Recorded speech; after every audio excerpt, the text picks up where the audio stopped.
won't stop believing. New knock with every chant and roar. We rise for the fight. The blue flag in the air, let it fly with pride. We're gonna show the world that all hearts open wide. From stands of great, share our voices to the light. We love for the team stand strong by our side. Every challenge we will never ignore. In unity we trust. Our hopes on the rise. Chelsea spirit shines. Bright lights up the skies.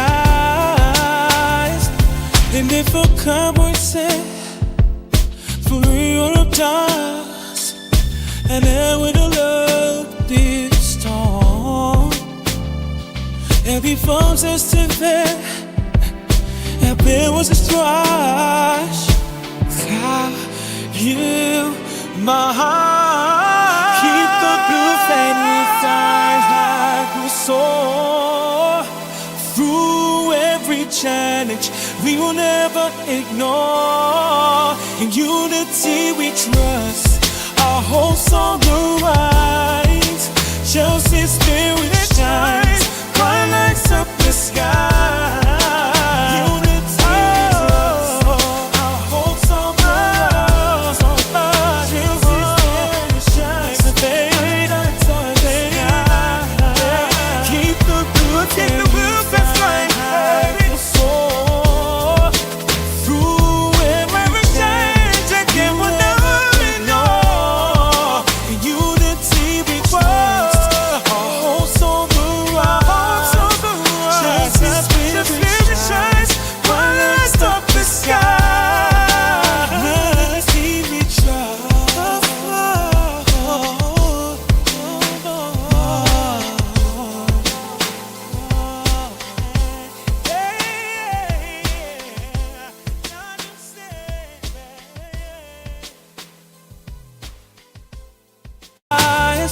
Chelsea fans, we won't stop believing. New knock with every chant and roar. We rise for the fight. The blue flag in the air, let it fly with pride. We're gonna show the world that all hearts open wide. From stands of great, share our voices to the light. We love for the team stand strong by our side. Every challenge we will never ignore. In unity we trust.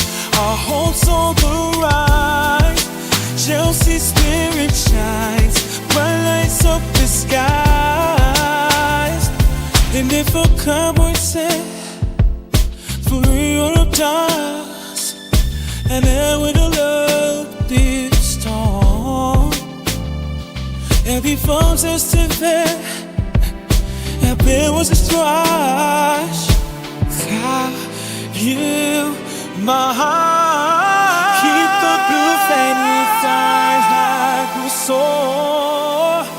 Through every challenge we will never ignore. In unity we trust. Our hopes on the rise. Chelsea spirit shines. Bright lights up the sky.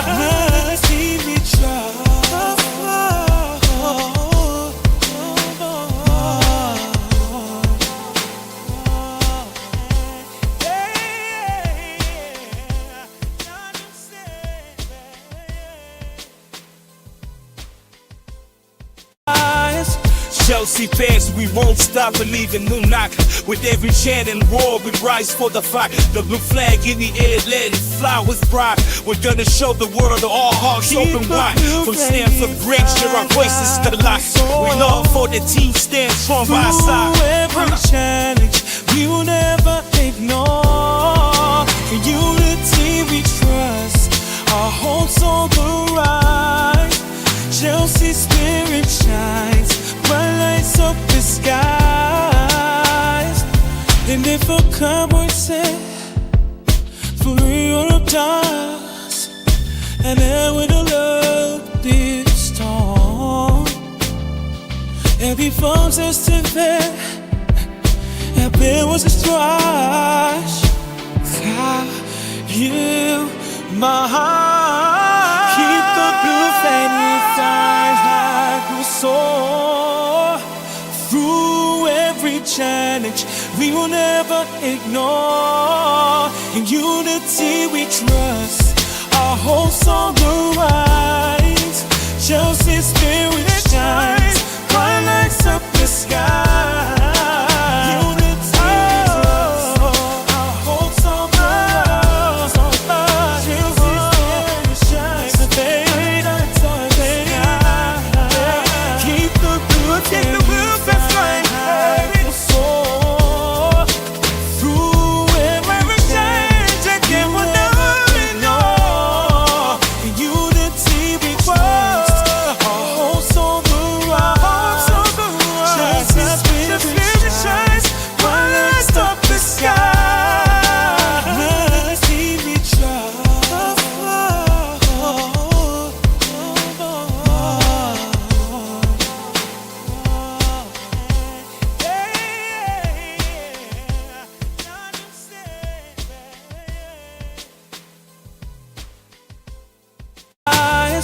Chelsea fans, we won't stop believing. New knock with every chant and roar, we rise for the fight. The blue flag in the air, let it fly with pride. We're gonna show the world all hearts open wide.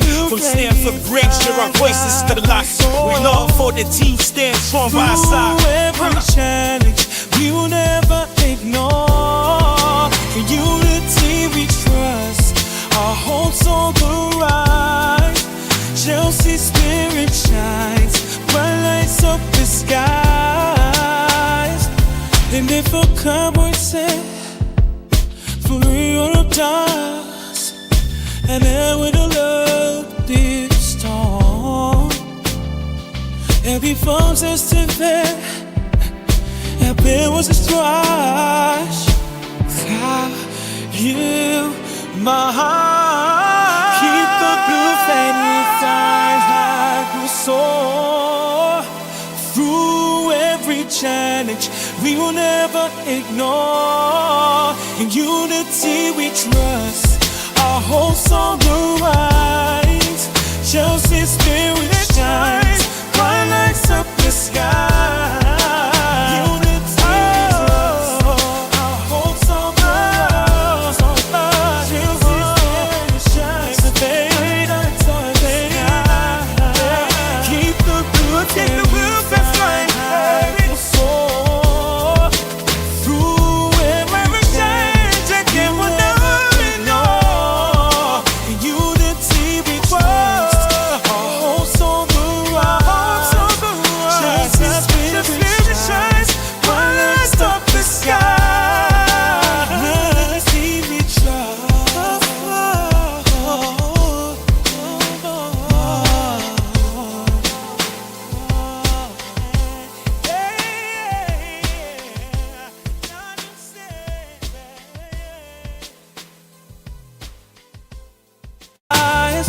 Chelsea fans, we won't stop believing. New knock with every chant and roar, we rise for the fight. The blue flag in the air, let it fly with pride. We're gonna show the world all hearts open wide. From Stanford Bridge, share our voices to the light. We love for the team, stand strong by our side. Through every challenge, we will never ignore. In unity we trust, our hopes on the rise.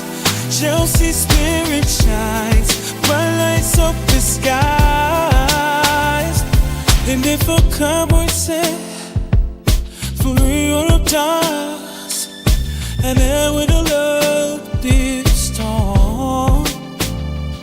Every phone says to there, every was a stretch. You, my heart, keep the blue flame inside like we soar. Through every challenge, we will never ignore. In unity we trust, our hopes on the rise. Chelsea's spirit shines, bright lights up the sky.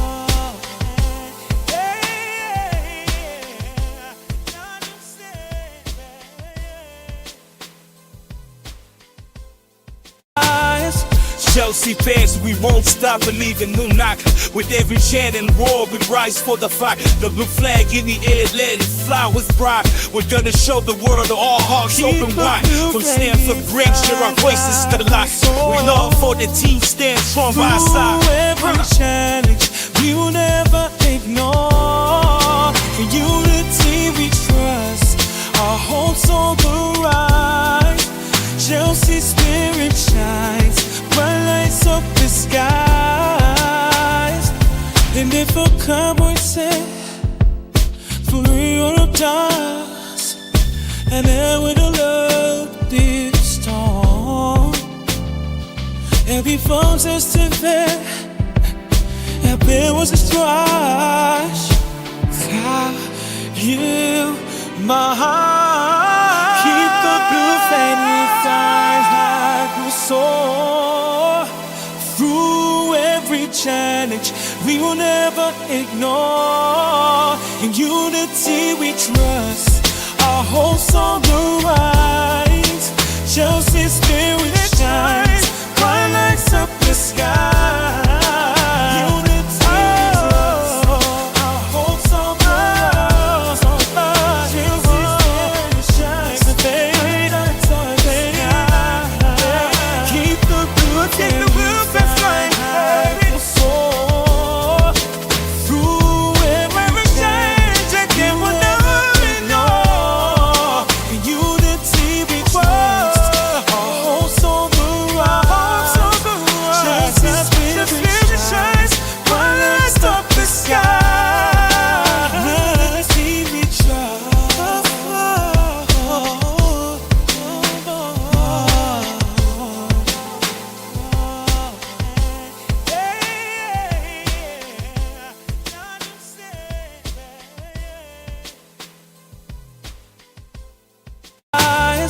Chelsea fans, we won't stop believing. New knock with every chant and roar, we rise for the fight. The blue flag in the air, let it fly with pride. We're gonna show the world that all hearts open wide. From Stanford Bridge to our voices to the light. We love for the team stand strong by our side. Every challenge we will never ignore.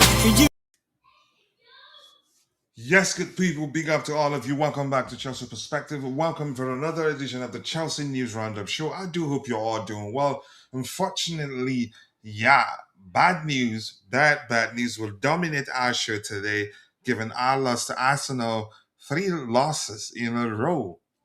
Under our new manager, he's only lost 3 games and 3 of them all against Arsenal. But this type of things happens, and his start to life at Chelsea hasn't been bad at all. We're here to talk about that game, what happened. For me, I'd say one of those games that I think, if you ask me, I'd argue until I stop breathing that we didn't deserve to lose that game.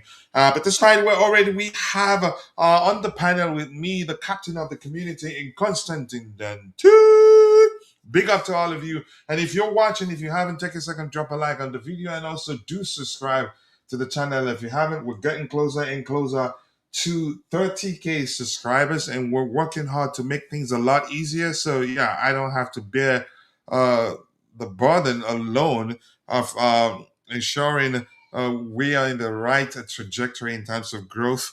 So I appreciate you all for all your support. We're getting there, closer and closer. But by the way, let's hear from Constantine Dante. Dante, big up to you. Your thoughts, your overall view on that particular game. What do you think happened? What do you think went wrong? Let's hear you. Basically, we're watching from now on. We're watching your preview of the game. Hope Winstanley goes. You think he's going to go to Tottenham? Do you read the part of the report that says he's not looking to quit Chelsea? We had a discipline issue. I agree, and I'm not gonna, for that reason, start hating on Pedro Neto. He's actually one of our most experienced players, if not one of our best players. And if anybody asks me, and I'd remind that person that he was, you could argue, one of the main reasons why we were able to beat PSG in the Club World Cup final. He was selfless, sacrificed his main attributes, which is to attack. to basically become a defender on the day. But despite without wasting much of your time, let's hear from Dante. Let's listen to him analyze the game for us. Tell us what went wrong. Tell us what we did right. What we could have done differently to win that game. Or if he wants to slit any player, let's hear him. Dante, big up to you. Let's hear you, bro. Big up, coach. I hope you had a good break. All good. Yeah, better break. I think had it not been for the break, I think I'd be worse off right now. And if you listen to me, you can still hear that. Yeah, my voice isn't that clear yet. No, it's pretty clear. It sounds good to me. Yeah, it's not bad But yeah, actually. but kinda, I don't know, stuffy maybe. But go ahead. Maybe a little bit. Yeah. Yeah. Yeah. Look, disappointing. Obviously, what happened. But we move on. It is what it is. I mean, Arsenal. We've seen what we've posted. They've been very lucky. I don't know how they're getting these calls, to be honest, from the referees and the VAR, because And then you it's could argue they know they can get away with it, so they of keep doing course. it Yeah, until it yeah, yeah, stops working. Yeah, because in yeah. my opinion, the two of the goals they scored against us in both, I think they committed fouls in both. Both committed fouls and offside. Actually, if Yeah, you really look but at go it, ahead. actually, Sanchez is ahead of the last defender, so he doesn't. So then Gyökeres is actually offside. He's holding Enzo Fernandez in the back, and he's the last person. So that should be offside as well, actually. So there's a lot of things there that VAR didn't bother to look at or pick up, which is pretty disappointing, to be honest. They can't let we the big accounts and everyone should make a big fuss to the PGML about this, because it's pretty unacceptable and it's ugly really to watch. It's not nice to watch at all, to be honest. As a lot of people saying we played really rubbish, not good, we're not good enough. Well, I think we actually played better than Arsenal and probably deserved to uh, I mean, we we deserve created a better lot than a more loss. We chances, deserve at least 1 point from that game. at least minimum and a point, if not, even a win, to be honest, because we created way more chances than them, better chances as well. They created those two from the set piece and then one more, and that's it. Okay, so without those two set pieces, they had hardly anything in the game, basically. So, look, we played pretty good. It's unfortunate that we didn't get those corner kicks, these set pieces under control, because that is an issue.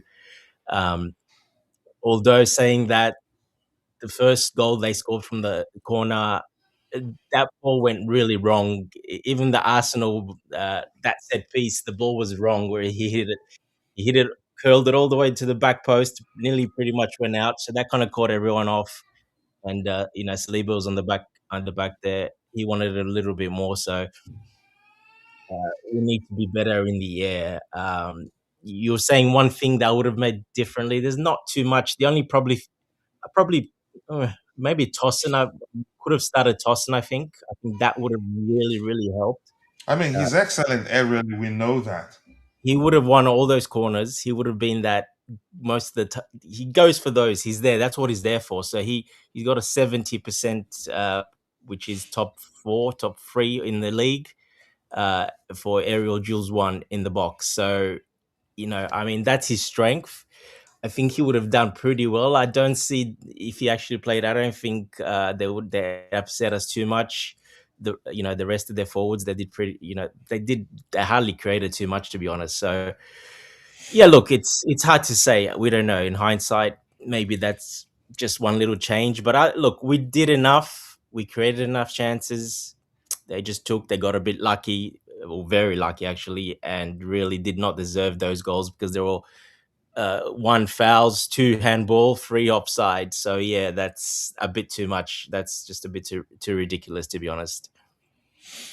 All right, let's catch up with what we have in the chat there. I'll come back to the panel. And if you're in the chat, let's hear your opinion. We want to see a mini review of that game. Let's hear your thoughts, what you think went wrong, why you think we lost. For me, we weren't that bad. I think we were actually on the day, I think it'd be accurate to say we were the better side. We were, yeah. We'll look at what the numbers. We'll look at the numbers and see what we can learn from them. That wasn't the best of performances, but still, we didn't deserve to lose that game. They were lucky, and sometimes you get lucky. But I am really concerned with how bad the officiating in the Premier League has become. Now, referees don't care. What's the need for the VAR if they're not allowed to intervene and say, we think this should be a penalty, and so on? Of course, you don't hear such. You only hear from former referees, former players, even former Arsenal players are saying, "Yeah, Arsenal got lucky on the day." But it is what It's it Laven, is. sorry, even the corner, how it was way off the line, the corners, like how Rice was putting the corners, the balls. Mhm. I mean, VAR was directly looking at that. Couldn't they say to the referee in his ear, because they're all got earpieces, or to the linesman, can you go correct that because the ball's way, way, way off over the line from the corner? How they take the corner kicks. That's not very nice on Rice's. That's cheating basically. What he was doing, to be honest. So even that's another one to add to the list.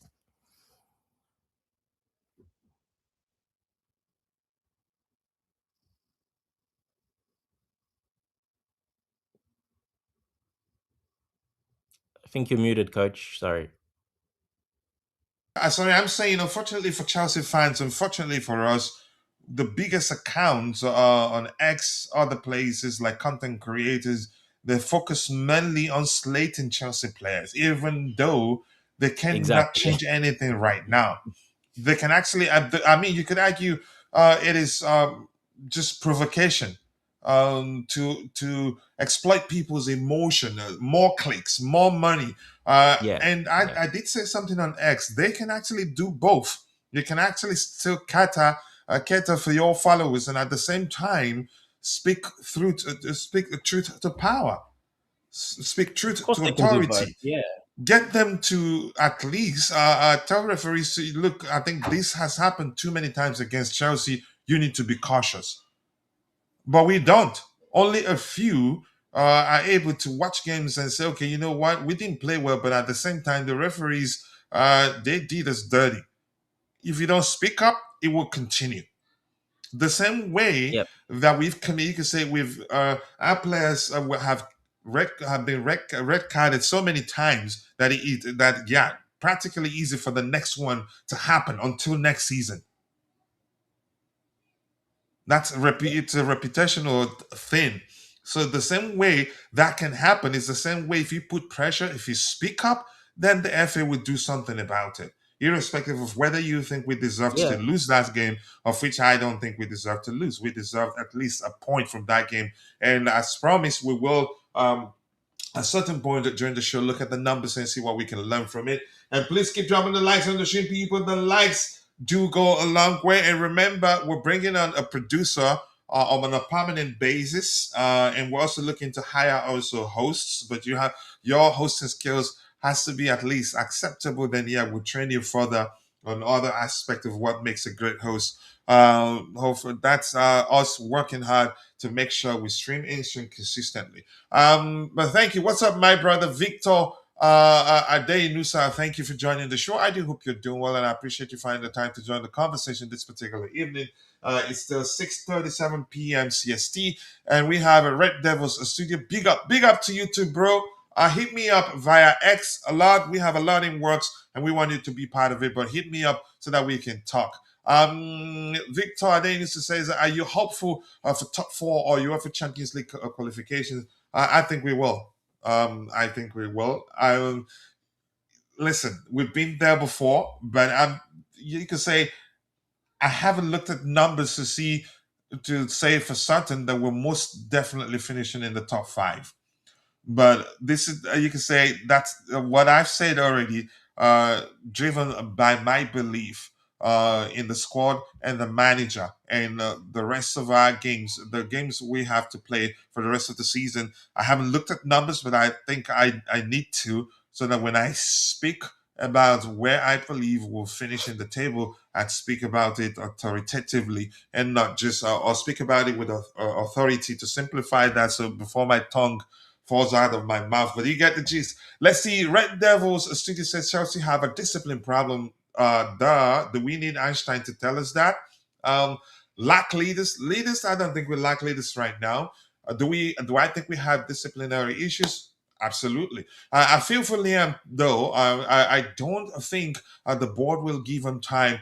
Chelsea should still make top five because I think Villa will drop off. That's a possibility. But here's the thing: I don't think Liam is going anywhere as long as he behaves, as long as he doesn't start misbehaving. And I don't think he will misbehave this season. If that, the quote unquote, the Maresca type of attitude is in him, I don't think he'd show it now.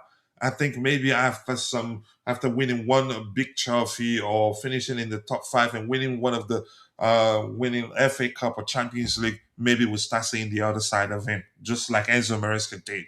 Right now, I think he will be the, we can say, the the most behaved Chelsea Football Club employee. Not right now. He doesn't. I get it. He's had an excellent, you could argue, start to life as Chelsea manager, but he's not quite there yet. So I think he will finish the season. And I haven't seen anything that suggests, yeah, he's such a poor tactician, doesn't know what to do with the crop of players he has. I think he's actually shown that he's capable, proactive if when needed.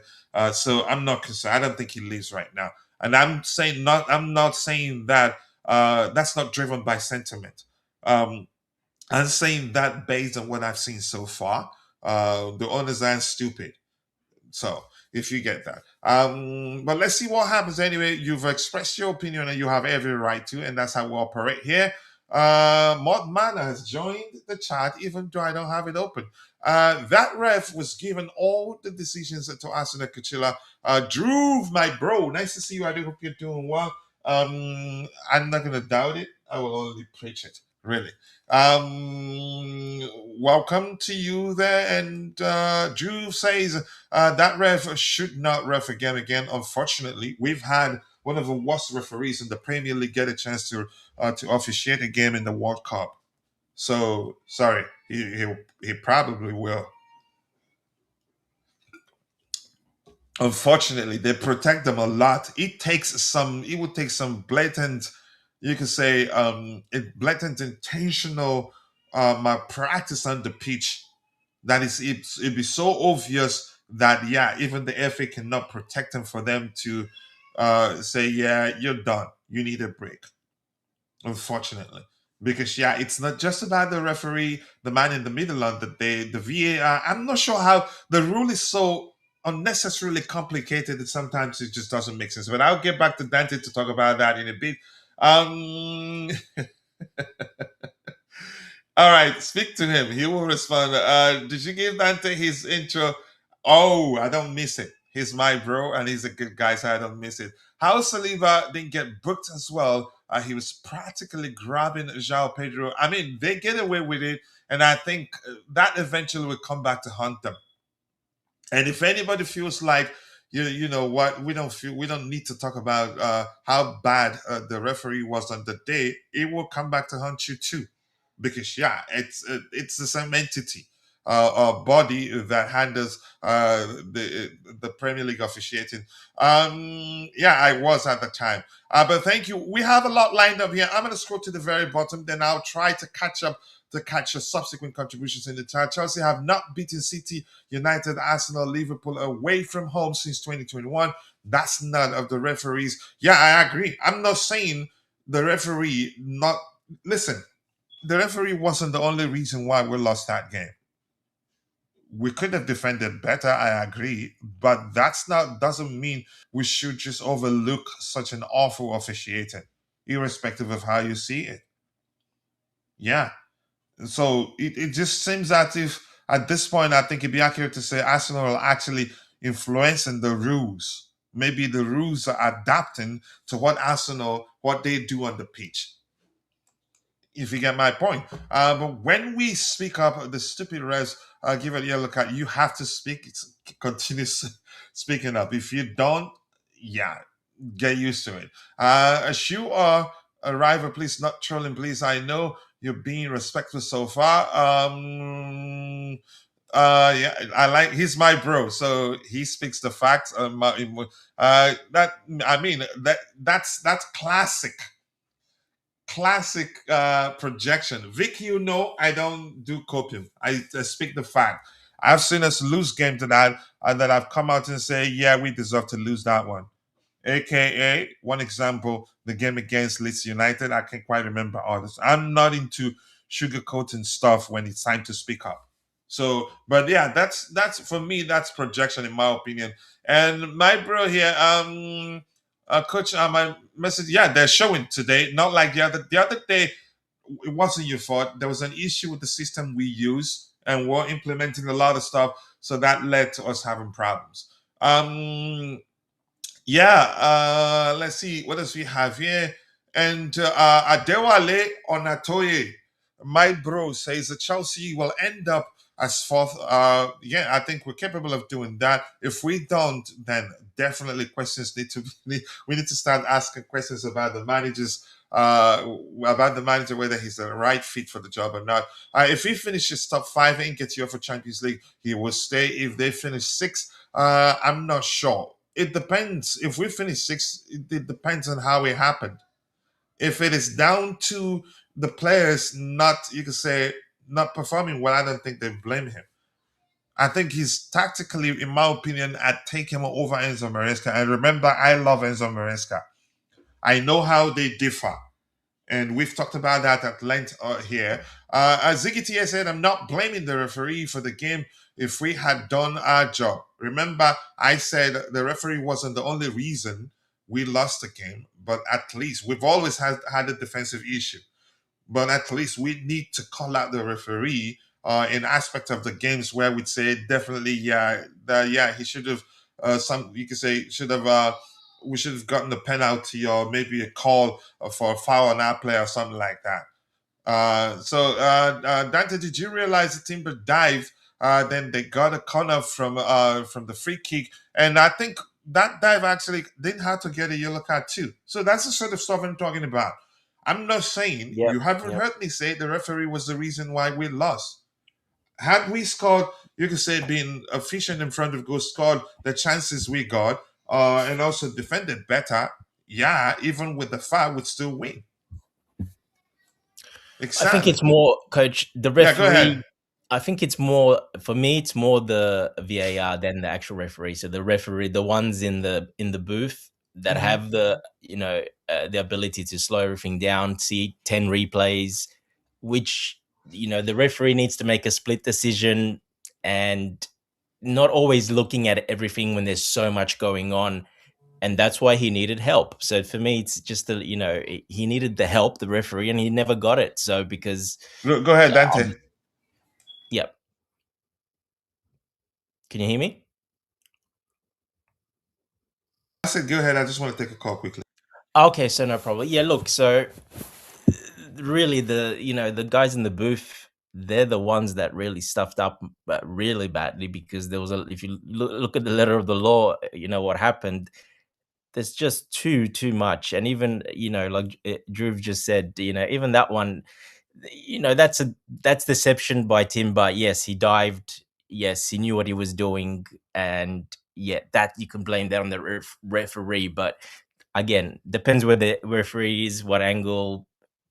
It looked a foul in real time. It looked a foul only after, so you can't really blame the referee. I mean, for that, to be honest. So I'm okay with things like that. But then the next level up is those guys in the booth where they have the ability to look back. It's very simple for what they need to do. It's not hard. They have time. They're actually given quite a lot of time, which is probably too much. I don't even know why they need so much, but they are given a lot of time. So it's not a time issue. They look at every little thing so they can get it right. But it looks like they weren't looking at absolutely nothing on that night, to be honest. There was so much going on. They didn't look at absolutely nothing. It's like they weren't even there. I don't know if the feed was actually even happening. So yeah, look, it's unfortunate. There's just too many things. We want It was to one say of those nights. that the rules are unnecessarily complicated. Well, not really, coach, because it's simple. Those How would you? Okay, let me ask you this. Maybe I don't understand how it works.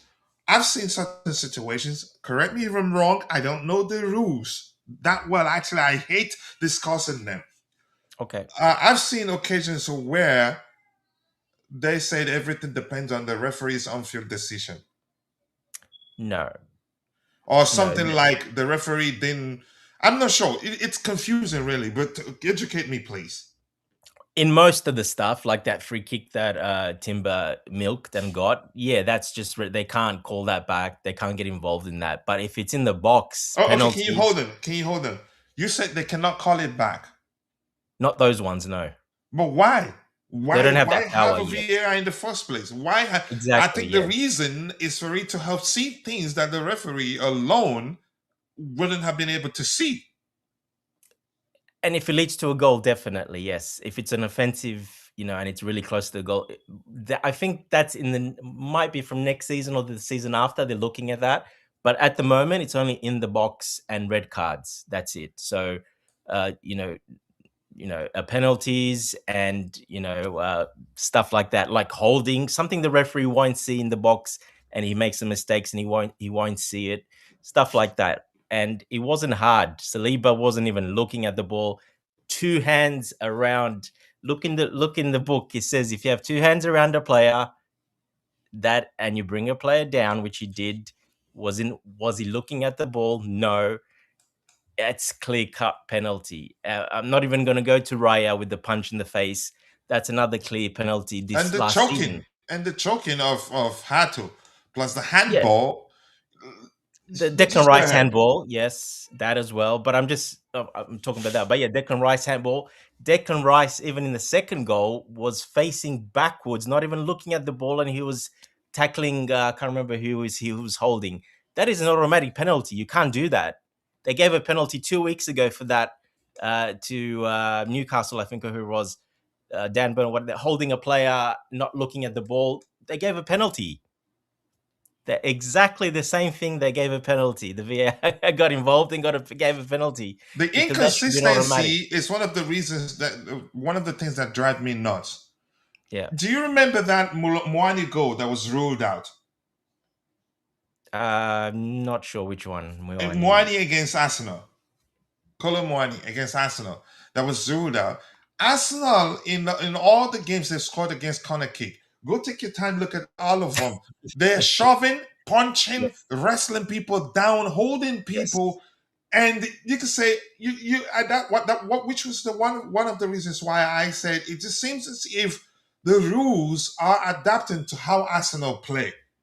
Yes, yes, and that's why the referee, it's hard for him to see because there's too much going on. So he's only got two eyes. He can only look at, and it's happening quickly, and they're all doing it at the same time. They're very smart, but I mean, this is a football issue. The FA and that should know that it's in the rules. You can't do that. For some reason, they're letting him get away with it, but that's been in the rules for a long time. They kind of slacked off a little bit, but now they completely slacked off. But the problem is it's inconsistent because, like I said, go to other games and see the penalties they've given, and VAR's got involved for people holding and not looking at the ball and bringing people down, punching. If you go for a punch as a goalkeeper, the rule last season changed a little bit. If you go with a punch and you miss the punch and you hit the player in the face, it's an automatic penalty. Yeah, the Arsenal thing, mainly, I think the basics of that, their corner kick approach is to create chaos, Yes, confusion. it is. Yeah, yeah. To a Yeah, point, it is. even the referee himself will be confused and not do anything but yeah, Exactly. just only pay attention to whether they score or not. He's paying attention. That's why he needs that help. That's why the VAR is for those situations because there's a lot of players in that box. You can't see everything. He keeps an eye on probably one guy, two guys wrestling. He'll keep an eye on that, but he can't see the other two, three guys doing the same thing because he can't do it. He can't see it. So the linesman can't see it because they're so far away as well, and they're from the side, and everything is impeded. They can't see anything, linesman. So that's why VAR is allowed in the box for penalty for situations like that, errors, penalties, handballs, whatever. They're allowed to intervene. This is why they were brought in. But for some reason, they're not intervening. And for some reason, it's not, like I said, other weeks, they do intervene for other teams and stuff. They do intervene, and it is called. So there is no consistency The there. And that's very, inconsistency, very wrong. yeah.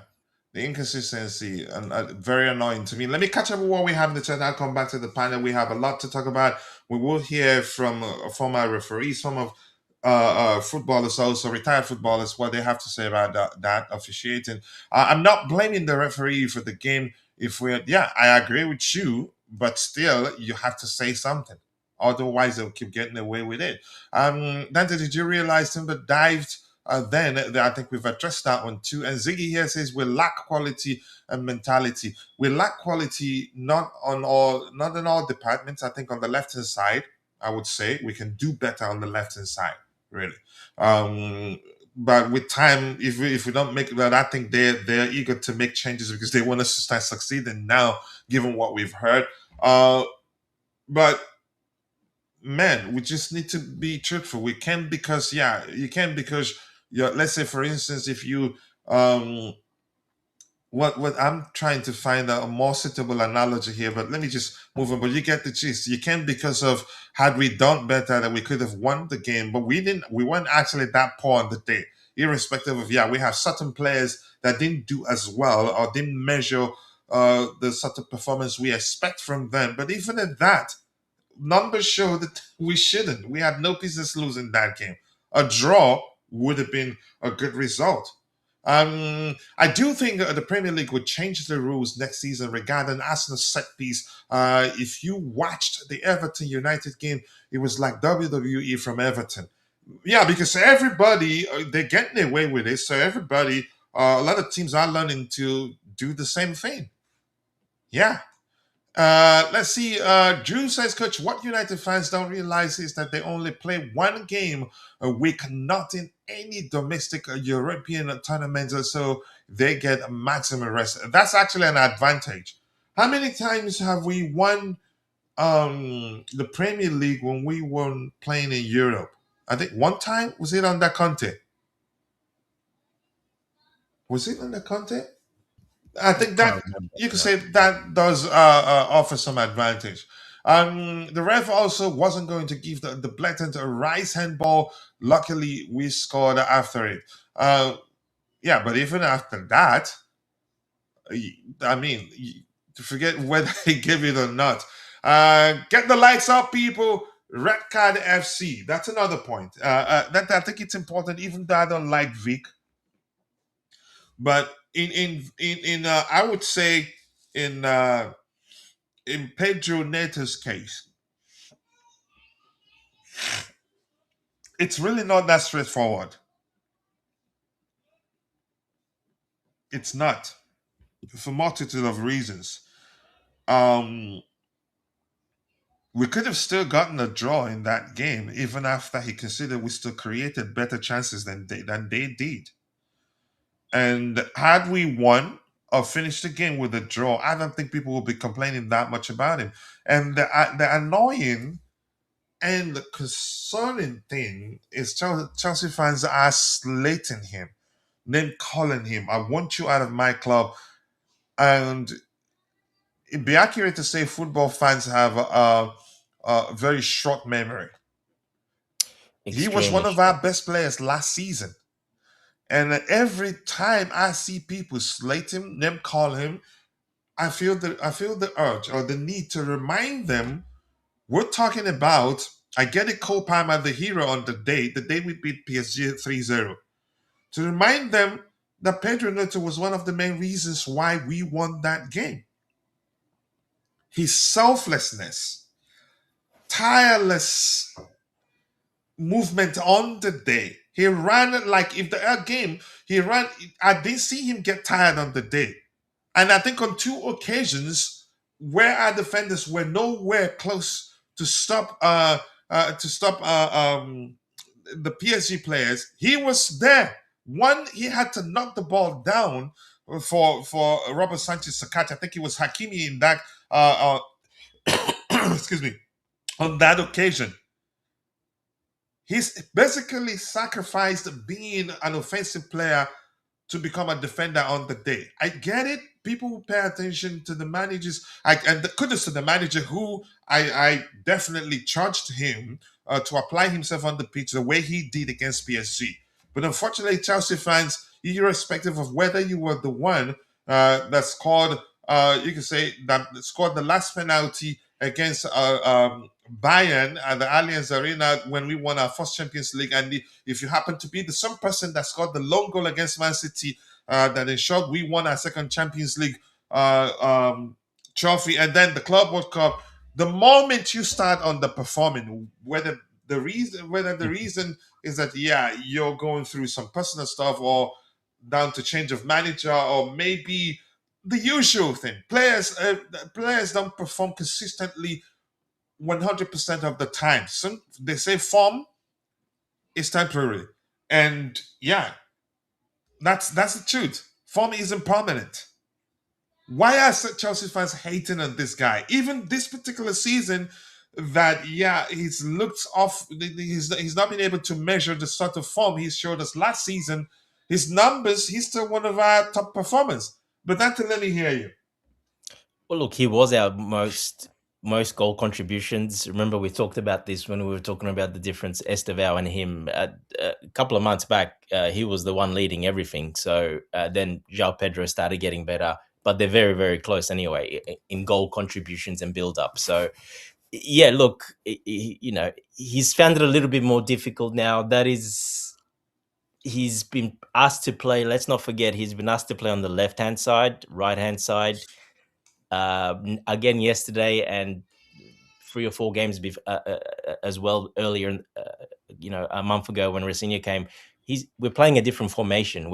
He's playing as a wing back or a right midfielder, left midfielder. He's not playing as a winger. He's playing a very different game from what he's normally used to playing. So because yesterday again we went with a 3-4-2-1. We played with the 2 10s. Palmer that was there. So and he was playing as one of those as the right midfield, right wing back, whatever you want to call it. But that's what he was playing yesterday. So he's not an out and out winger, which for him takes away a bit from his game because of that. He has to work. He works a lot more. He does well defensively. Still runs really well, good doing offensively as well. But he's just adjusting to that role a little bit more than. Go ahead. I just want to take care of something. 2 seconds. Yeah, no problem. Yeah, so the little bit of changes is there. But look, he's a good player. He's a very good player. He's probably one of our better players, one of our more experienced, a little bit more experience in that age group. Portugal international. Look, he's a top player. You just got to play to his strengths, and yeah, we've mixed it up a little bit with him. Don't forget he played as a striker. He played as the 10. We saw that, it was interesting. So, which he actually did well on both occasions, playing a 10 and as a striker when he did. So, look, once it all settles down, he get to know, he gets to know this new position as well. Because I think going forward, we will see this position. He will play more that position, because I think that's what Rosenior wants eventually to instill into the team. He wants that formation that he likes, and I think he will. That's why I think he's taken a bit of time, because if you look at the games where he hasn't done well, it's all those games, those 4 or 5 games we've played in that formation. Those are the games he hasn't done well. So that tells you a lot. But yeah, unfortunately, like you say, Coach, fans are a bit fickle these days. They remember the last week, 2 weeks, 3 weeks, and they forget what happened last month or the month before. Don't forget, João Pedro won the Player of the Month in November. Then everyone was saying João Pedro out is not good enough in December. So they're all taking turns. All these players are taking turns, but most of them are doing pretty well, to be honest. But I think we have, a lot of our fans have very high expectations. And even if they don't, and they know that we're not going to win the Premier League, we're not quite ready yet, we're not built right ready yet, not for this year, they still put that pressure on because, other reasons as well, not liking the ownership, not liking the sporting director. So they add that extra pressure and make extra noise because of it as well, just so they can be proven right. So it's unfortunate, but hey, look, I think we'll be all right. Hopefully we recover and we finish in that top 4 or 5. 5th might be enough. If we get 5th, that should be fine. Or hey, we might win the Champions League, then that'll be enough. I mean, it's still a possibility. Exactly. I mean, even though it's funny, on the 2 occasions that we've won that competition, nobody gave us a chance. No, we finished like 10 Not a lot of and people gave it a 6. chance. Yeah. Not a lot of people believed we were capable of winning the Club World Cup. You can argue, except Thierry Henry Yep. Yep. on live TV told them, "Look, Chelsea can," Of course. and Yeah. Yeah. it happened in a manner that nobody. You don't. I don't think it makes sense for anybody to come out and say, "Well, yeah, we were lucky on the day." No, no, it was a Yeah, clear exactly. win. So, It's so not you like never Arsenal know. yesterday. It's Yeah. not like Arsenal yesterday. Lucky, lucky, lucky. Refereeing calls mistakes from the officials. They kind of got given the game in a way because of that. They didn't really win it on 100% pure merit that they outplayed us and they were better than us. No, they did not win it on pure merit. 100% not. Yeah, I agree. Let me catch up with a few of what we've answered. Okay, this question, I'll let you answer this question, and that's from Ziggy TA. Question for Coach and Dante. What do you think we like in this squad? I'll just throw two things. I think we need at least one more CB, and then we have to look on the at the left hand side. One more player for the left hand side, which you could argue. I don't know Koenda how good he's on the left, even though I know him, but I haven't paid attention to what side of the pitch where he's better of being deployed. I think we need a traditional 10, and I've been saying this since 3 seasons ago. All the players we have 2 seasons ago, maybe.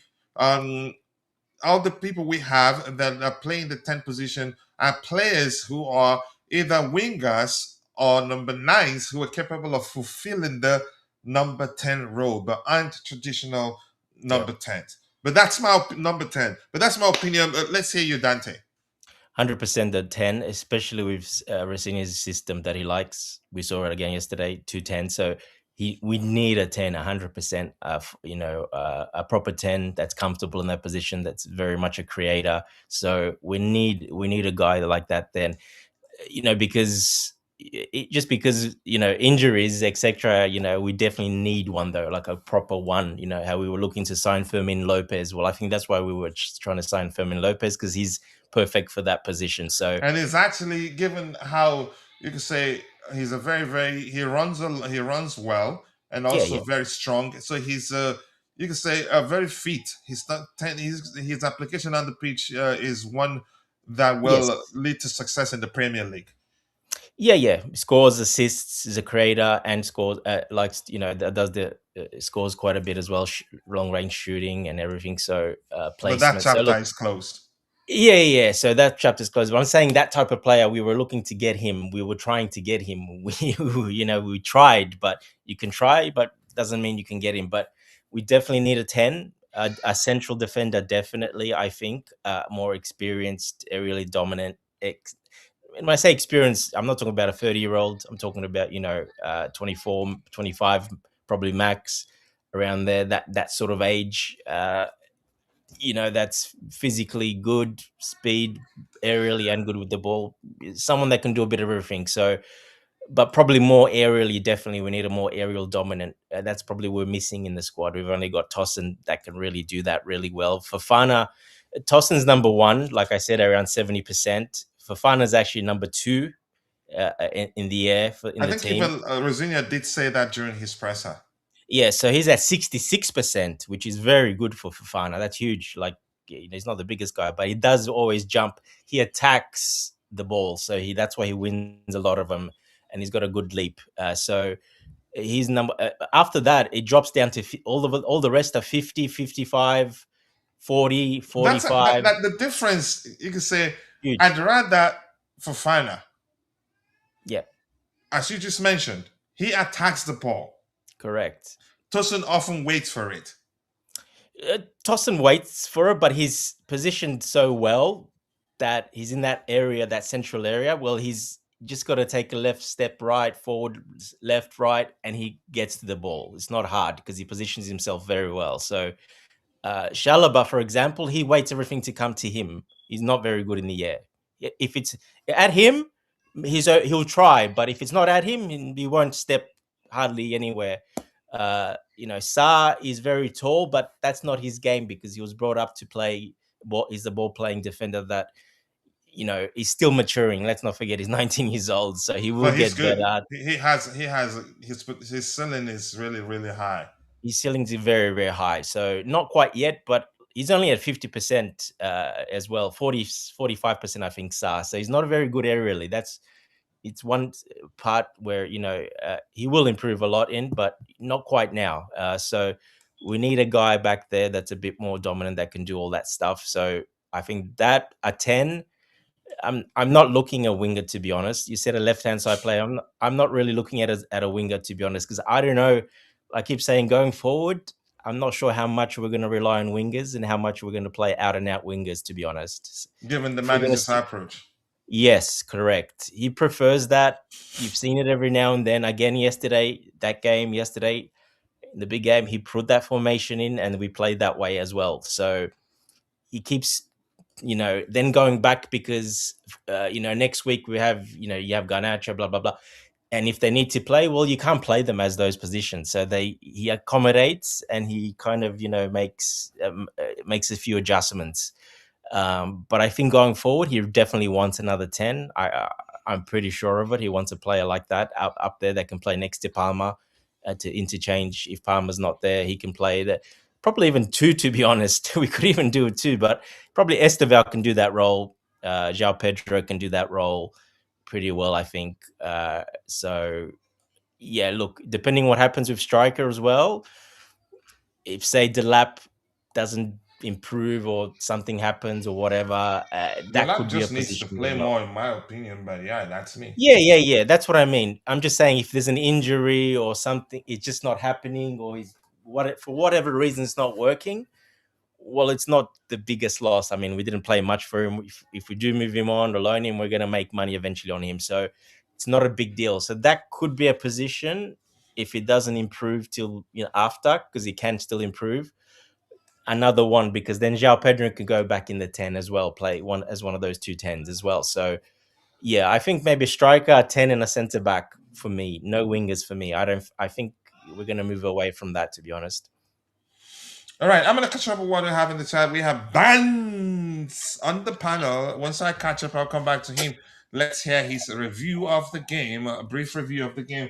Then we go news hunting to hear what we'll look at the numbers. Then go hear what other people have to say about that game. Okay, Vic, we've heard you, my bro. We've answered that question. Coach, do you think the issue is Chelsea's struggle to break down teams? No, these days we don't struggle to break down teams. We create enough. I think you just need to be more efficient. And I'll look at the numbers. I just can't say off the top of my head that we've been very efficient. I think the signs are good in terms of breaking down the opposition. And you could argue that's down to a lot of vertical plays rather than just pass it around for the sake of it. Is there a lack of creativity? We could do with more. I don't think lack of creativity is the issue. We have fine creators on the pitch, but we can do with more creative players. I was so satisfied when United beat them at the Emirates. That was that was a good beating, actually. It wasn't even close on the day, in my opinion. And Vic says always complaining that stuff already. Sa, Palmer, Neto, and Enzo were all terrible. Listen, remember, I'm quite sure you were listening when I said we're not saying that referee was one of the main reasons why we're lost, or the sole reason why we're lost. No, but you have to call out the referee when he had if he doesn't do well. And I'm not into sugarcoating anything. I get it. A lot of people think that I'm so positive. I'm positive to a toxic measure. No, I'm not. I try to be as objective as I can, but as human, sometimes I can be biased. But that's, by the way, a big up to you too, Ibro, my bro. Dawana, KK. Renka. I hope you're doing well. Thank you for finding time to join the conversation. It's been a minute. I appreciate you for always remaining a member. Even when we don't stream for a while, you're still there showing your brother love. He says, we've reached the point of the season. We should be finding players a game. We should be finding players game day checks. This stupidity has to stop. One red card in every 5 games is ridiculous. And I'm going to say, I don't want to start blaming Neto for that game. Had we won, I think some people will still be saying. I think you probably see some people argue that yeah he took one for the team because there's such thing in football. But of course, because we lost, people will slate him and call him names. I'm not saying it's okay. Do we have disciplinary issues? You don't need Einstein to tell you that. What else do we have here? I've heard you. We'll wait. We need Njaye and Matis Mane as our left wingers, and then get Murillo, and we will be good to go. And Nagelsmann. Nagelsmann will never get a chance to coach Chelsea. And remember, I told you that because yeah, the way we were interested in what was said in public, him basically having a dig at Chelsea. Rosenior is not good enough. That is just your opinion. I think he's good enough. Maybe you've not been paying attention. And I'm gonna say this. I've said it before. You know, I love Enzo Maresca and defended him until I heard that he actually told the club that yeah, if Man City comes calling it, that he will join them, irrespective of what followed that conversation. I don't care, but I would take Rosino over him for reasons I've explained. I think he's more tactically flexible. That's my opinion. I'm not saying that Maresca wasn't. He was. I was one of those defending people saying he was a one trick pony. And I told people we were one of those on here, not just me, telling them, no, he's not one trick pony. Maybe people aren't paying attention. But Kendurans, that's Modman saying hello to you. If you watched the game yesterday, it screamed at a left winger. That is why Palmer was ineffective in the left half. I think Palmer's, I think it's down to his confidence, really. Not necessarily where he was deployed on the day. Let's not sugarcoat things, my dear friends. Coaching is the problem. It's not. What happened? What has happened on the pitch screams that coaching for me. Not no, I wouldn't say that. But that you're entitled to believe that's the case. Lavia Miles better than Santos. I don't think it makes sense to compare them. They're different. They are similar in the sense that yeah, uh, they're more like you can say registers. You can use them both as registers just to keep things going, simplify things, make sure the ball is moving. I think people Sanchez has excellent vision. Even though he's deployed in a deeper position, he can orchestrate defense splitting passes from that deep. I think how he differs from differs to what's his name, Romeo Lavia. Lavia is more. You can say he's more. He's better at beating the press. Yeah, he didn't need to make those tackles. I mean, it's in the moment. It's easy to say that he didn't need to make those tackles, but that was in the moment. He had to do what came to mind at the time. He didn't have all the time in the world to rethink what he had in mind to do. I'm quite sure if he had all the time to think it through, he'd considered the fact, yeah, that he was on the yellow. If he knew he was on the yellow already, but he didn't have the time. Whatever happened happened in the moment. The team lacked balance, lack of discipline, and coaching. That is just your opinion. And I've heard you. And if I see you talk about the manager again, gone, I'm not going to read it except if I have a different opinion. Then I'll read that. But despite where we have Bands on the panel, Bands, welcome to the panel. Thanks, Kochi. Big ups I to think them. hope you're doing well. I know you're in the US too, but I don't know the time difference. Okay, No, I it's remember you're in Eastern. Jersey, right? Yeah. I have the Yeah, Eastern time, yeah, so yeah. So around, yeah, but no need of talking about that here. Let's hear you. Thank you for joining. Let's hear your review of the game. The negative, positives. What do you think the manager could have done differently to win us that game? Let's hear you. yeah, I will first of all tackle the issue with our fan base. And I believe most of these guys were born probably 20 years back and 25 years back.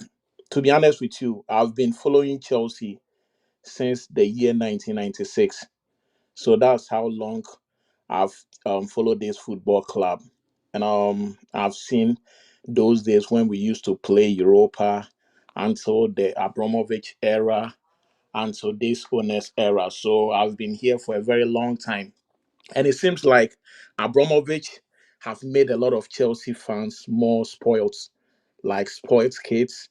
and they don't want to have the essence of supporting the team, whether good or bad. And sometimes it frustrates me a lot if you look at the way people want this team to win all the time. I know winning is our aim, you know, but sometimes we also have to look at circumstances and other things that play a role in defeat that comes our way. And being fans, we always have to be there for the players. Unless you want to tell me you are not a proper Chelsea, but if you are here, at least these boys have done or have created some moment for us that we all enjoy. So when the going is going tough, there is no need for name calling and other things that will make them feel like they are not welcome here or they are not being appreciated for whatever they are doing for the football club. So I will leave that one. And if you look at yesterday's game, I know a lot of people are complaining about Pedro Neto for attracting a second yellow card that resulted in a red card. If you are Pedro Neto, first of all, he's not a defender. At that moment, he was the last man and he wasn't smart a lot. If you were a defender, at least you know you have to track him, run as fast as you can You to could catch up argue with. a defender would have acted differently, Yeah, I know. I mean, if but defenders, I think he was charged with yeah, that responsibility because of his pace. the pace. What happened was if for instance, I was a utility player when I was playing in college and other places. Moments like this, I know Martinelli is very fast player. So what I'm going to do is I will move a little bit towards the 18-yard box instead of going close to him. Watch my other side to see who is coming. If I know my right hand side is covered, I'm going to track him. I'm not necessarily going to take him down, but I'll do zonal marking, try to catch up with him to distract him. That was the best thing he could have done. But looking at his height, he couldn't even reach the ball to clear the ball in front of Martinelli. He ended up touching him and being the last person. Can we say this quickly? Yeah, Irrespective of how we view that, he didn't necessarily want to bring Martinelli down. I exactly. think his He aim was trying was to clear out the ball. the ball, but he And these wasn't things sure. happen. I get it. We've had a lot of red card this season that we didn't need to have one more, especially from him. Irrespective of how poorly he's been of late, he's been one of our most important players. I'm not Yeah, saying it was okay for him to have gone to ground as early as he did. I was actually thinking he was going to stick with him and yeah. drag it to the corner area. Yeah, Not let because him stick with you. Martinelli is very fast, so he could have Exactly. done zonal marking by not even going close to him. Because if you do that, you will distract him a bit, and he's not going to get into the 18. But you have to look at your right hand side and see Here's who the is thing. going to You just cover. said something. You just said something. Why managers approach games differently? I don't like zonal marking at all. Zonal marking means you'll be giving him space to do what he can to beat you easily. That's how I read it. Yeah, But but I understand one your on one. point. What? I mean, either way, it could work. But whatever Yeah, he did in the moment. yeah, But go ahead. one-on-one What you're saying? situation as a last man, if you are not a very good defender, you are going to create an error for some of these things. So at least we move on. He did whatever he could have done to save the team. I don't think he was purposely going to do this to create any, defeat for our team. He did his best.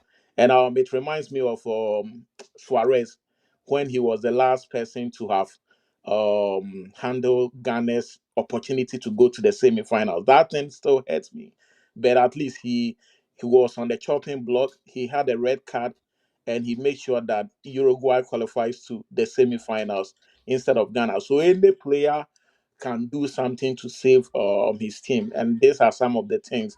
And also with the VAR situation, I think Kochi, it has come to a point where I want to believe it was created to just mess with some other teams. If you look at the way we've been treated as Chelsea, I don't think it has been fair on our side. If you look at some of the decisions that have gone against us, it is so ridiculous. For instance, yesterday, there was a situation where Hato was heckled and eventually the ball touched Declan Rice arm. The way you say it, it doesn't really matter. But they never went to the VAR for the referee own discretion about the situation. That was played under the carpet. There was also a situation where João Pedro was fouled. I don't care what kind of game it is, and I don't care about how you feel about the two teams. Foul is foul, and the rules are clear. He was infringed in the 18-yard box when I think Raya was trying to clear the ball. He touched João Pedro. So what are they talking about?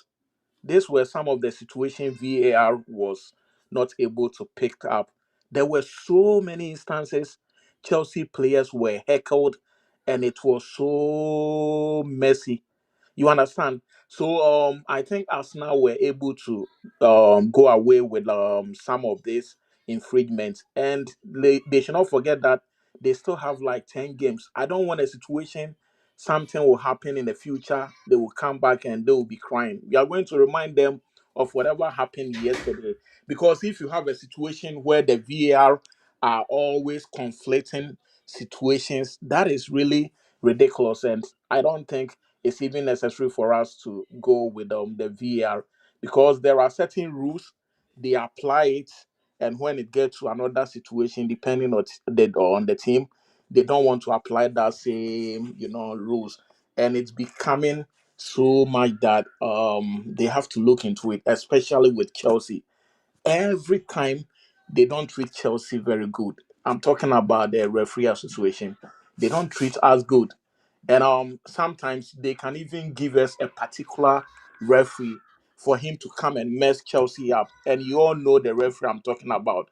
So I think it's about time. It's either we demonstrate about the way we've been treated by the referee association, and also we need to look at some of these things. With the lap, I think I have something to tell him. I believe he was with Ipswich, and I don't know whether he's scared about being a Chelsea player. Because if you come to Chelsea and you are not living up to the expectation, obviously you are going to lose your spot, and a time will come where they will just let you go. He has been built for this particular leg. He was doing so good with Ipswich. So what really happened? That he's not doing what he used to do in Ipswich.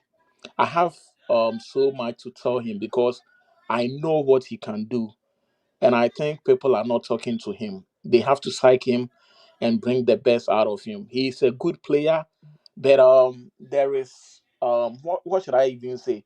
There is a situation where he feels like he's not that good enough. That is how I see it, because even yesterday when he was getting closer to our opponent's area, Ganacho was clear. Like the Ganacho was there for him to at least look up and give a perfect pass for Ganacho to utilize. But he was just putting his head down. As a professional player, you don't want to do this. He can Right. offer our team so much, but it seems he's not doing enough, and it frustrates me a lot. This is a player who was so fantastic with Ipswich. So why is he getting scared, or why is he so down after joining Chelsea? I thought joining Chelsea would have helped him to improve on his game, but it's rather the opposite. And he has left so many, Chelsea fans disappointed for even allowing, Jackson to leave, because a lot of people are now questioning why Jackson is not here and Delap is rather here, and it's rather unfortunate. And I feel like he can do a lot, but if it doesn't improve, there is a possibility that if a mega shows up and start banging in the goals, Delap will end up in Leg N, All and I right. don't know how he's going to take that, because I believe there is a lot of room for him to improve as a player, and he got all the strength, the stature, and everything to improve. And also with Cole Palmer, I believe there is something that we have to do psychologically. I don't think he's here, and they need to psych him up. I don't know if it has to do with the rumor that come up that he might join Manchester United, but it seems he is here, but he's not here physically. There was situation he had some clear chance, and Kopama I knew from last season he could have buried the ball, but I think the way he even positioned himself and the way he played the ball wasn't the best. So I don't know what is going on with him. If there is a way they can help him psychologically and bring the best out of him, because right now he seems to be one of our best, players out there. If he's not the best, and if he's not doing well, it's going to affect the whole team. And also, I think yesterday, the way we started the game, it was very slow. But as time went on and the build up was taking effect, we were seeing a Chelsea side that was giving Arsenal some hard time. It got to a time the Arsenal fans were whistling at the latter part of the game.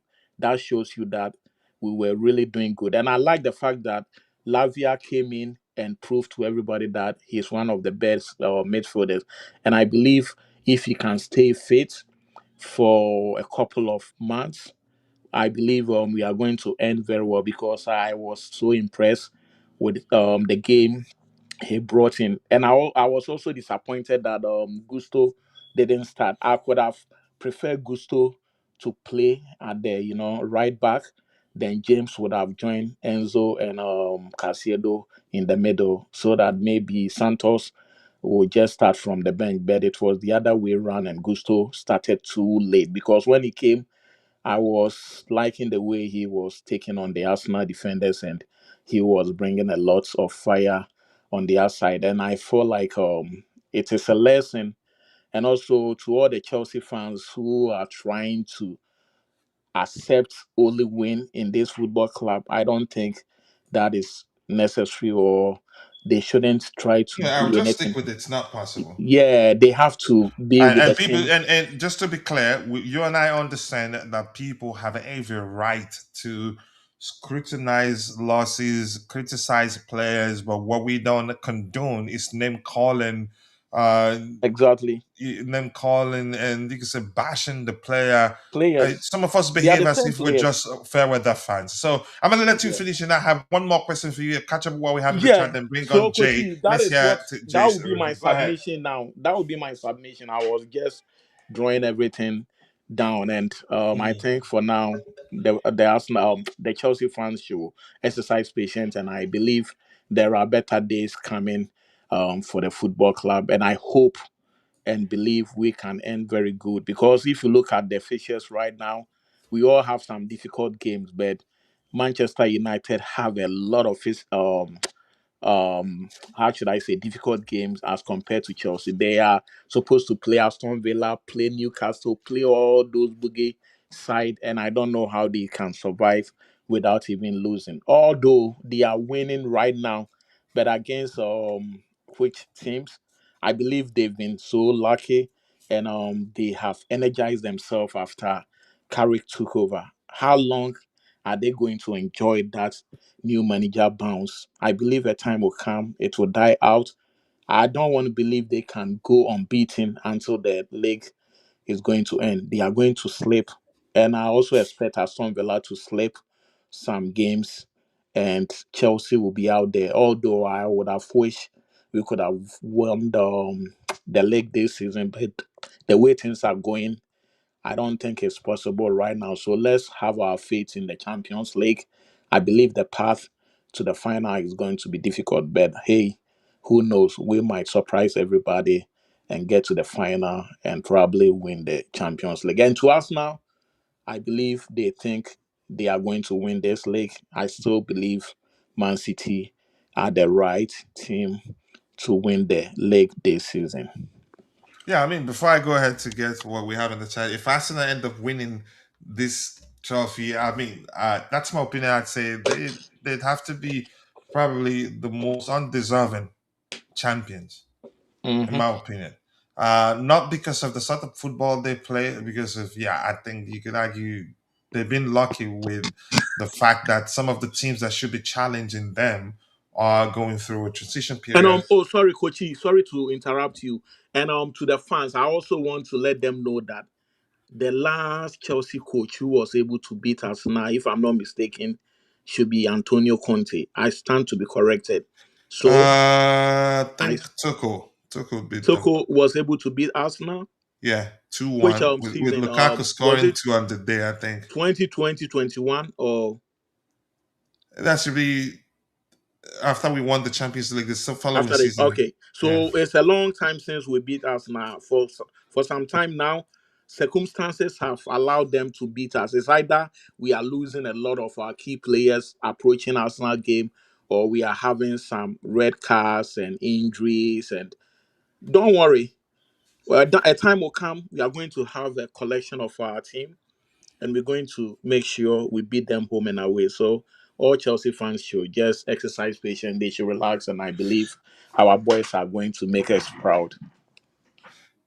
Yeah. 1 second. I was busy. I wanted to send a message to a colleague and I sent it to the wrong person. That's what happens when you're in the middle of a show talking to your coworkers. Um,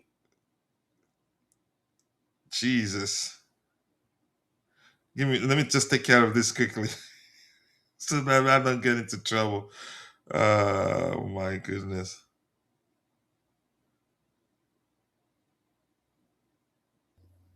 What did you do, coach? Who did you send? Come on. No, I wanted to send something to one of my colleagues about a project and I sent it to the Ah, wrong okay, that's person. fine. It's Yeah. like you. It's Work like stuff. you. It's like you cheating as a husband and you send the wrong message to your wife. You know that footballer that said it? First of all, I want to say I want to appreciate my wife and my girlfriend. You Oh remember yeah, yeah, yeah, that yeah, yeah. I interview, remember right? that interview. He's Oh such boy. I don't know what sort of moron he is to have done that. I could not believe my ears when I saw that video. No, It's maybe he someone thought. that has a wife and girlfriend that accepts it, obviously. And then he went, sorry. Oh, he said He sorry. caught himself and tried to change it around. Yeah. All right. Give me 1 second here. I don't need to call them. I think a message alone would be enough. All right, let's see. Lavia is press resistance. Yeah, one of the best we have at the club right now. Yep. But I haven't taken the time to compare him to Enzo Fernandez from that perspective and decide who's better. But Enzo Fernandez most likely, probably. I think that wouldn't make sense to do that because Fernandez has played a Hmm. lot more. That even at certain point he was one of the best. Yeah. Listed as one of the best at beating the press in the Premier League. Livia's press resistant, I agree. Look how he opened the midfield when he came in, and uh, three playing a left winger. You have activated Enzo, and we would have unsettled that Arsenal from the left flank. That is why we need Matis Mane and Njaye on that left wing. Enzo and Hato could not do anything in that left wing because there was no left wing to make the runs. Okay, no left wingers to make the runs. Heston, I don't think Njai is ready for a club like Chelsea yet. I think Vic has already said something similar in the chat. When you play players in positions that they do not prefer, it affects how they play. This is modern football. You don't do that discussion of playing players out of position. I don't think for me, I don't pay attention to it anymore. But I'm going to humor you and read through your comment there. It affects how they play. It messes up the balance of the team. I don't think it does. I think it makes the team more fluid and unpredictable, leads to frustration, especially on the young player. Then you get the red card. Okay. Maybe there's something I need to learn to make me see it the way you see it. A second goal when Sanchez claimed he got pushed. Look at Saliba's arm. He does push him and uses Santos' body to shield him from the ref. I think they did the same thing in one of the cup legs of the cup games where there was blatant foul. I think the Belgium international um, Sandro, how'd you say his name again? But that's by the way. Hello to you too, Rabataha. Big up and big up Chelsea. I doubt if we make top four. I think we will. I think top five would do, but I think we'll actually finish around fourth place. That's just driven by my belief, not a scientific there. Mane and Jai are not Chelsea level. I can't believe I'm agreeing with you. And Rabataha says, thanks. just 1 second, just 1 second. A few more comments here, not a lot of them, and just the other ones. I'm just gonna say hello to people. Jean Pedro was being stabbed because Palmer was had no one to play 1-2s. Okay, interplays with. And Rabataha, thank you for joining the conversation. And nice to see you also. I do hope you're doing well. And Kenyan Liberation Lutionary says, go watch the games, please. And Chimera out. Nice to see you, Chimera. I do hope you're doing well. John 3504, don't worry. We will beat Arsenal in the FA Cup and the UEFA Champions League. Okay, we'll see. Man United is a miles off Chelsea, and this guy is very naive. Chelsea is not that good. Did anybody say Chelsea is the best in the world? I'm not sure who you're responding to. Look where the toxic positivity got us, letting things go unpunished. Um, I'm not sure I understand your comment, but that's by the way, Jay. Thank you for finding the time to join the conversation. Let's hear your take. From your observation, your overall take, your review of that game, the positive, negatives, what you think the manager got wrong, or what you believe that he should have done differently. But yeah, you have the floor. Let's hear you, Jay, and thank you for joining. Yeah, big up, guys. Big up the people in Sorry chat. it took like Uh, 5 months to get to you, right? nah, it's okay. I'm used to it. Uh, I think again, I'll be having a bit contrary views on the match. Very very frustrated and angry about it, and it's not just this match in singly. I think collectively, what is happening, that is where the issue, rises and the overall problems exist. I think the manager is the least of our problems. Again, it is another match where he is not the one who needs to be blamed, or he is anywhere You near can say to be where we blamed. are. You can say we're ill-equipped. Yeah, I think he is doing his thing perfectly. We can see it in matches that it is not something tactical or something managerial which is making us lose points or drop points. It is something bigger than that. It is something which is not in his hand, or or are the things are uncontrollable by a manager per se. Uh, ag- there are a lot of problems. Again, I would agree with some of the things that you guys have mentioned. That yeah, we were not that terrible against Arsenal. I think overall we were uh, on par with them, or maybe even slightly better if you are going to But they have, look at you the can say, overall much play. better squad depth. Yeah, overall, apart from the three goals, I think we were a bit better than them, the way we were progressing the ball and all. But again, that is not going to win you the 3 points. The 3 points comes from the goals only, and that is something that Arsenal has perfected. They do this thing. They shithouse such a football and takes away 3 points. It is something that they have done really, really well, and we were always going to struggle. We are I think we are one of the worst team to defend set pieces, and we are going to face a team who has pioneered, or who have excelled in this field. So it was always going to be a case where we are going to concede goals from them, because it was a match between the worst and the best in terms of set pieces. And no surprise that the final outcome actually came out and was decided by this set piece only. All three goals were scored by the Arsenal All of players. them. And very funny goals, Exactly. all of them. Yeah, and look, I would agree with people as well. It's not good. You don't like to watch such football. It was so bad, when you are going to see visuals like this, when there is a corner being taken or a free kick is being taken, and the overall thing that you saw in the pitch, the keeper being crowded, the players being held down. It's like something MMA shit going on, and it's not good for visuals and It's for the not good. And true that lovers of reflects the football. fact that they just can't play. Yeah, exactly. Again, we can't blame, as Rosenior has mentioned, that there is no good or bad way to win matches. So that is where he praised Arteta and Arsenal. But again, I'm pretty sure that their own fans are not really liking this, because it just takes away the love and the joy of football that we have all been, craving and watching for the best part of our footballing days. And this is something where the football is heading in the Premier League.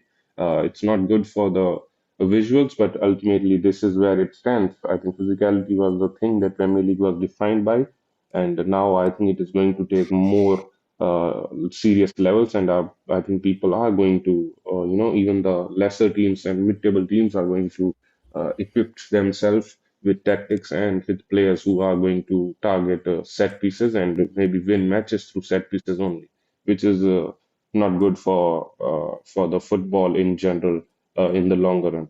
But yeah, that is the general view about football. Overall, I'm not happy with Chelsea. I don't think that the performance or the set pieces were the reason that we lost the match. I think the red card was the reason, and some of the players and some of the firepower, or the armory that we have on the bench. I think that was the reason why we were not able to win the 3 points. It's really alarming. It's no coincidence that the youngest team in Europe is making 9 red cards in a season. So we have made another terrible record, which I don't know anyone is going to break in the modern football. And yeah, as I said, it's no coincidence that the youngest team in Europe is making such a record. You don't need rocket science to understand why this is happening to Chelsea. These are kids. You can associate such things to be done by the kids, and they are doing these things. It's really shocking how they are incapable of having some decorum and discipline throughout the 90 minutes. Players are unaware about having one yellow card. Neto is literally asking the sideline referee about when he got the first yellow. That is baffling that you are not aware about the first yellow. And then the decision making. You are under no pressure. I'm talking about the Fofana red card against Burnley. You are under no pressure. There was no counter, no nothing, and you had to go and make such a foolish foul. So yeah, it's really alarming the way we are having these red cards, and that is so unfortunate that such an incident of red cards is the ultimate element which is holding us back. Other than that, yeah, I think I would also highlight the bench strength. We have absolutely nothing from the bench. So the first 11 is the first 11, and then we got nothing to really offer from the bench, which is always going to create some issues as well. Palmer, I don't know, he is having really bad season. Everything that you associate Palmer with, the good stuff, he is actually making uh, those areas look awful. His first touch, his vision, his pace, his decision making, his shooting, Losing the nothing is ball really and like it's yeah, uh, he's actually made himself look so bad on the stuff that he used to do for fun. Today dribbling and making a mockery of the opponent or the defender, this is something that he used to do for fun, and he can't do that now. He's making unnecessary passes. Sometimes he looks so selfish as well. Again, I don't think we can keep on going and make the injury issue or the injury excuse with him. I think this is something beyond injury. Obviously, the injury has a role to play in it, but I don't think this is 100% on injury. He's lacking confidence as well, and I think his head is totally. This is obviously my assumption, but I think his head is on that World Cup event. He wants to get on the World Cup plane, and he wants to just contribute with goals and assists for his personal gains. This is harsh, but this is what I think is the main problem with him right now. He's not really focused on improving his game uh, and looking for the team um, that is Chelsea right now. But yeah, it just overall a bad yeah. Go bad ahead. performance. Overall a bad performance. Again, this is what Arsenal have done to us. It's just not a single match. We have to look at collectively. We haven't really won against them since 2021, which is really bad. And I wish we could have taken 3 points because we needed it for the most important part, but also contribute to the title race as well, but which we are doing nothing at all. Yeah, So it would it's have up been to lovely Manchester to City. beat They them. can't really expect anything from us. Mhm. Uh, Yes, that's the Let general me ask you analysis from quickly. us. So, from a refereeing perspective, would you say we were robbed at least of a? Yeah, 100%. We could Look, have. I the think we first, did well enough to get a draw. Yeah, again, I think that beyond the decisions, if we had 11 men on the pitch, I think we could have taken a draw as well. But it was the red card which was the deciding factor again. But yeah, referee did definitely robbed us. It always happens with us. We are the team that is, against are the one who are facing the repercussions of such decisions. I was watching the Tottenham game just prior to this Chelsea Arsenal game, and there was a penalty for such a soft touch, and then you go on and watch MMA fighting in the Chelsea game, which is totally being ignored by the referees. So there is no consistency, and yeah, I don't think anyone can disagree that this is the worst league in terms of refereeing and Officiating. VAR stuff. Mhm. Yeah, such a commercial league, such a popular league, such a global demand of this league, and then you have such poor levels of refereeing. It's really, really shocking that they can't do or not doing anything about it. But yeah, I think the Hato one, the red card, sorry, the handball by Rice, I think that should have been given. Uh, it was seen like deliberate for me. I think his hand was moved. It was not really stable. I think he moved it a bit ahead. To the So ball, I yeah. think it wa- I think it felt deliberate. So it should have been given a penalty and maybe some card to him as well. But anyways, we can ignore that because we scored just seconds later with a corner. So that can be ignored. But Yeah, I mean, if we got a penalty, who's to say how do we know that we couldn't have that we wouldn't have scored that goal too plus the penalty? You never know. yeah, fair point. But Yeah. then again, João Pedro one, another one where I think Sanchez and other keepers have been given red cards and penalties, and this one was ignored. First of all, he was, smacked in the face by Raya. So yeah, even if you ignore that, then there is another case where Saliba is totally grabbing him like he is his soulmate. You can't do that thing, man. It just looks awful, I'm and sorry. I'm tired of the refereeing decisions. No, I'm sorry. But thank you, Jay. I appreciate you. Before I go to Bobby quickly, is this statement on the screen correct? I think this is wrong. That Maresca was high at the same time as Luis Enrique. That is not true. Even off the top of my head, I'd say that is not true. Because when we hired Pochettino was when we had the opportunity to hire Luis Enrique. I don't know. Can somebody help me here? I don't. I think Enrique was at PSG a year later before Yeah, um, exactly. It's been Maresca joined us yeah. because Enrique was in London trying to get a Chelsea job, but for some reason they said mutual something something. He went back. That's when PSG went for his services. So at a point in time, some Chelsea fans were even comparing Poch with Enrique when things were going bad because at the time I think Enrique was doing some wonders in France and people were furious. So it was a year later after his first season at PSG that is Mhm. when Poch also left. I don't know if Poch was here for a full year or 1.5 years, but Maresca came in a year later. This guy has joined PSG, Enrique. Right. So they were not No, considering no. for That's the same that. job. That statement is incorrect. Yeah. So thank you, Bobby. Yeah. Thank you for finding the time to join us this evening. I do hope you're doing well, and I appreciate you. You should actually be in bed right now. But Bobby, let's hear you. If you watched the game, let's hear your review of the game. You have the floor to yourself.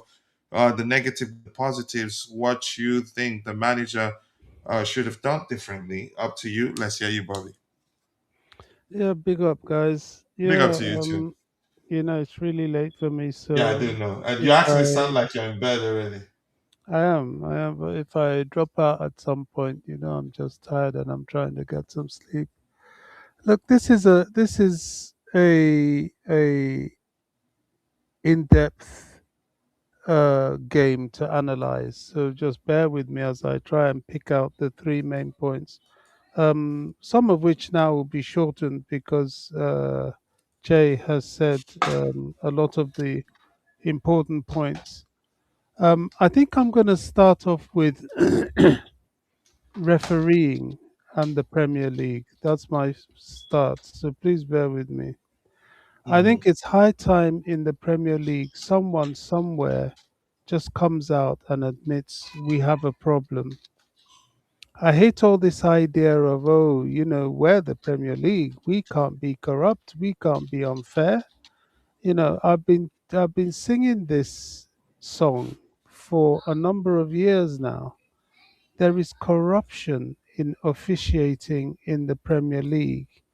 Some of the decisions that go for Man United, Arsenal, Liverpool, even if you look at the punditry, you're having a Chelsea Arsenal game. You have Patrick Vieira in there, ex Arsenal. You have, okay, fair enough, Daniel Sturridge played for Chelsea and Liverpool and Man City. Fair enough.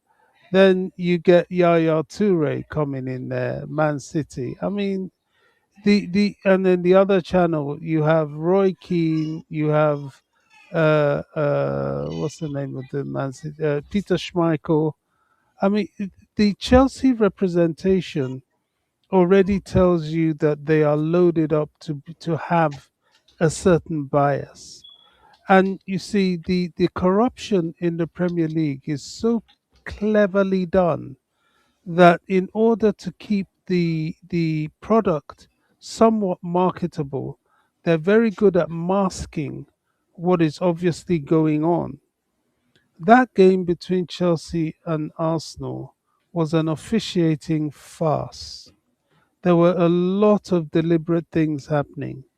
Two clear penalties for Chelsea that Jay has already pointed out, so I won't go in depth. One, a complete stranglehold plus a handball or an elbow ball, which is still a handball, deliberately because he put his elbow towards the ball to try and stop it. The other one, some kind of rugby tackle and a punch in the back of the head. We had goalkeepers throwing themselves on the floor. Okay, there was no penalty for that. Well, I think there should have been. There should have been a card to the referee for trying to to the goalkeeper, the Arsenal keeper, for trying to simulate. And then Hatto, young Jarell Hatto, where if you talk about discipline, I think he really held his discipline well. I He mean, was, he's always been a clean tackler, clean defensive application. yeah, But he was but I know given what you're. Go ahead. Let me let you say what you want to say, bro. So apologies he was given a yellow card for nothing. for a Uh, dive by the uh, opposition, right? uh, Timber just dived, and Yeah. the referee, he did not. This is the problem I have. He did not even hesitate.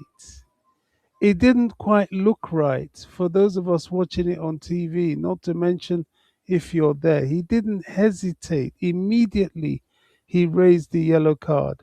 I won't even talk about the first yellow card for oh God, I'm tired. Pedro. Yeah, no, our winger, Pedro Neto. Neto. You Yes, know, yeah, I said the, Pedro, the but go ahead. Yeah. yeah, sorry, the No, that's second okay. one. The second one, yes, he could have avoided it, but he shouldn't have had the first one in the first place. Look, the whole game was full of that sort of thing. I think it's disgraceful. You have an already depleted Chelsea, which I'll come to in the first place, because in a minute, because everybody's always saying, "Oh, you've gone 5 years without beating Arsenal." That's very true, but 5 years of never playing Arsenal properly, we see them that are fully fit, and we play them with depleted squads time and time and time again. So that's the officiating. First of all, if you're depleted, you're young, and the referee is against you with very cleverly placed decisions to knock you off your stride, you will start to lose your head. I mean, that was when Enzo, one of those decisions that should have been, was when Enzo got his card and he threw the ball down. Now, should they be more tolerant? Absolutely. You've got to have your discipline if you want to, stand a chance of winning a game. But there is such a thing, even in law, as provocation. And these boys are constantly under provocation in big games. So there is a mitigating circumstance to a degree to their lack of discipline, especially against Arsenal. The referees make sure they put themselves in a position to, at any time, place Chelsea at a numerical disadvantage with another card, which will lead to a red card. It's happened too many times for it to be a coincidence. So Rosenior is not going to be able to come out and speak like this because I he think it is, will make the situation worse. well, he can't, because it is a penalizing effect. Jose Mourinho has paid numerous fines for being outspoken, but this is a Leading to I don't want to speak it. That what's that phrase again? exactly. I Yeah, don't talk, or I'll be in trouble or I something don't. like Yeah, that. yeah. I don't want to speak So because if I it, speak, this is a theme, and it's an undeniable theme. I saw the penalty and red card for Man United against Crystal Palace, which was a total farce. The long and short of it all, there is a corruption problem in the Premier League, and certain teams are shall I say, more of the orchestrators than others. And that reflects in the media coverage when you see a bias for certain teams more than others. It's got nothing to do with their success level and everything to do with their financial encroachment into these media arms, and the fact that they have already got themselves entrenched in it, and it's going to be quite difficult to shift the needle in that regard. Okay, I've said a lot about that. I want to move on to the game itself. I watched a interview on YouTube where Lewis actually summarized something I've always been saying. A lot of Chelsea's problems ultimately boils down to one word: recruitment. The recruitment over the summer has been diabolical. I don't know what the sporting directors are really thinking they're doing, but for a club that has had this level of investment, the injury level is unrealistic. We're having a Lavia coming towards the end of the season every season and still not being able to give us one whole 90, season, 90 minutes. 90 minutes, not to at even least 90 minutes. I'm talk of going a too far, season. right? I'm Yeah. asking too much. I mean, a Dario Sugo that we've not even seen. Okay, let's say Lavia, let's Levi Colwell. Let's give that one an injury, but that is your key defender gone for an entire season. You try that with Arsenal, get rid of Gabriel for a whole season, or Saliba. You try it with Liverpool. You saw what happened one season when Liverpool were without Van Dijk. They struggled. You will struggle when you're hit with key players out. We've just about managed to get Wesley Fofana back, and for a game against Arsenal, he's off because of a card. We have this constant upheaval. And to make matters worse, our squad depth is bad. Jay just mentioned it. You look at our bench, there's nothing. There's nothing. You're looking to bring on this you guys' favorite player, Garnacho, who, let's face it, let's be realistic, he's not good enough. I don't know why they spent £40 million on that player.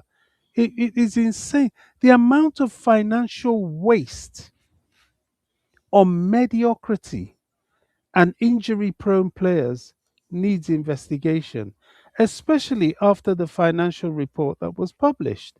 You can't, I can't stand Jamie Carragher, but I've got to say, what he was saying about the money spent and the output of players, I can't argue with it anymore. He is spot on. You can't spend this level of money and not have squad depth. It just goes to show the level of irresponsible planning from the beginning. Another thing that really baffles me is we know that right now in the Premier League, especially Arsenal, set pieces, corners, that's their thing, right? Now we are done time and time and time again. You look at Leeds, you look at Burnley in particular that we've just played. What happened? Ball into the box to the defensive midfield positions. You have little old Santos. They're supposed to be marking some towering attacking midfielder or defender, and it's no match. He can't do anything. So what we have, our biggest Achilles heel. I don't care what anybody says. You can talk about the defense. You can talk about the keeper, who I'll come to later. You can talk about the defense, you can talk about this, that, and the other. The first port of call in those situations is your defensive midfield. I can find you videos of time and time again Chelsea having that's Chelsea of old having to defend corner kicks, free kicks. Who's there heading the ball out? Obi Mikel constantly. Obi Mikel. Obi Mikel. He was the first shield to the defense. But what we have now is that the defender's trying to mark this, that, and the other. The opposition sees it, bang. Let's just put it in the midfield position. Their defense are going to be flat foot. The midfielders can't deal with it. Bang, somebody knocks it in the net. It keeps happening. And we're not learning. We've got a wonderful midfield, fantastic midfield. However, we lack height. That's just the reality. And instead of somebody to be able to say, okay, there is a height problem with the midfield, sometimes when we're playing games, we've got to move. Every time we've moved up our centre backs into that defensive midfield position, we look far more solid. Fofana did it, I think, in against who was it that we had the comeback with? We went 2-0 down, then we came back 3-2 when Fofana moved into the DM position. Oh gosh, I've forgotten the team now. What team was that? We I think came you're back. referencing the West Ham game. West Ham, thank you. Why? Because initially we were vertically challenged, but when we got that tall, tough guy in there, the rest of our midfielders could apply their skills. We should. I mean, we've had this. We had it when we had Fabregas, Makale, Kante and Matic. Fabregas and Kante were excellent players, but they could not play alone together. Every time we played them alone together in the midfield, we were massacred. But go and stick Matic in there, and we went on to win the league. So it's there are those little things that really frustrates me. Another thing that frustrates me that we're doing is Rosenior, okay, I understand. I personally think so far he looks like he could well be the man for the job because he needs time to know the team, they need to know him, and he has some very smart ideas. However, what are you doing trying to get Sanchez to keep playing to his weaknesses? We know Sanchez can't always play out from the back. Yes, when he played it long, he was a bit suspect there too. He had a bit of a nervy game against Arsenal. But playing it out from the back constantly against a team that's going to press him and are waiting for him to do that, I just think every time he had the ball, you see the ball run away from him. I had my heart in my mouth. Why not just tell this geezer, just knock the thing up there? There's no point when you're playing a team like that. And my final point is this discipline thing, if we are going to have any chance this season, we need to look at it. We know that the referees are against us. We know this. We know that there are many things that are going to drive us crazy. I personally think that's part of the point. I think they do that because they know, okay, let's just wind up these kids. We give them cards anyway. They're going to get even more cards, and I'm going to be able to send them off. That needs some serious talking to. Now, I understand now that Rosinia wants to introduce fines for unnecessary bookings. Maybe that will work. I don't know. That's a concern for me. It is for me as I think you well. just have to let players know we're making this again. We've had too many red cards this season, 10 in a single season. Correct me if I'm wrong. Then that's an issue. But if you go to the measure of finding players, I think for young players especially, I think that could lead to them not applying themselves the way they can and be at their Exactly. best on the pitch for the I fear mean, of not getting fined. exactly. Because I it's so think obvious. Fine is obvious. You just tell them, just be cautious. Because it. if, for instance, Caicedo definitely a lot more red card until he becomes much more polished as he becomes more experienced. You can't force him. He can't Well, change. to be fair, I don't think Caicedo picked up a card at all Well, against I'm just saying, Arsenal. for instance, No, I'm just but why in I'm his own card, why I'm what raising I'm this trying to say, point. if I were the manager, the day he got that red card against Arsenal, after the first one, I would have, I think, was it a straight red card? For certain players, It was a set of. once they get the first yellow, it's important to consider the way they apply themselves on the pitch. Well, let me just On land with. occasions where I'll see if I'm watching the game with my son, if I say I want this player off the pitch, not because he's bad, but because he's already on the yellow, he's going to get the second one. Coach, let me just I've gotten land that with this right like ten because thousand times. I'll But go soon ahead, finish, Bobby. and you keep cutting me mid flow. I'll soon No, finish, I and apologize. I apologize. all I'm just saying is that the issue of fines, I'm not for it either. It's a risk. I think just like how Caicedo was spoken to and he played a whole game against Arsenal as frenetic as it is without getting a card, I think this is a coaching issue.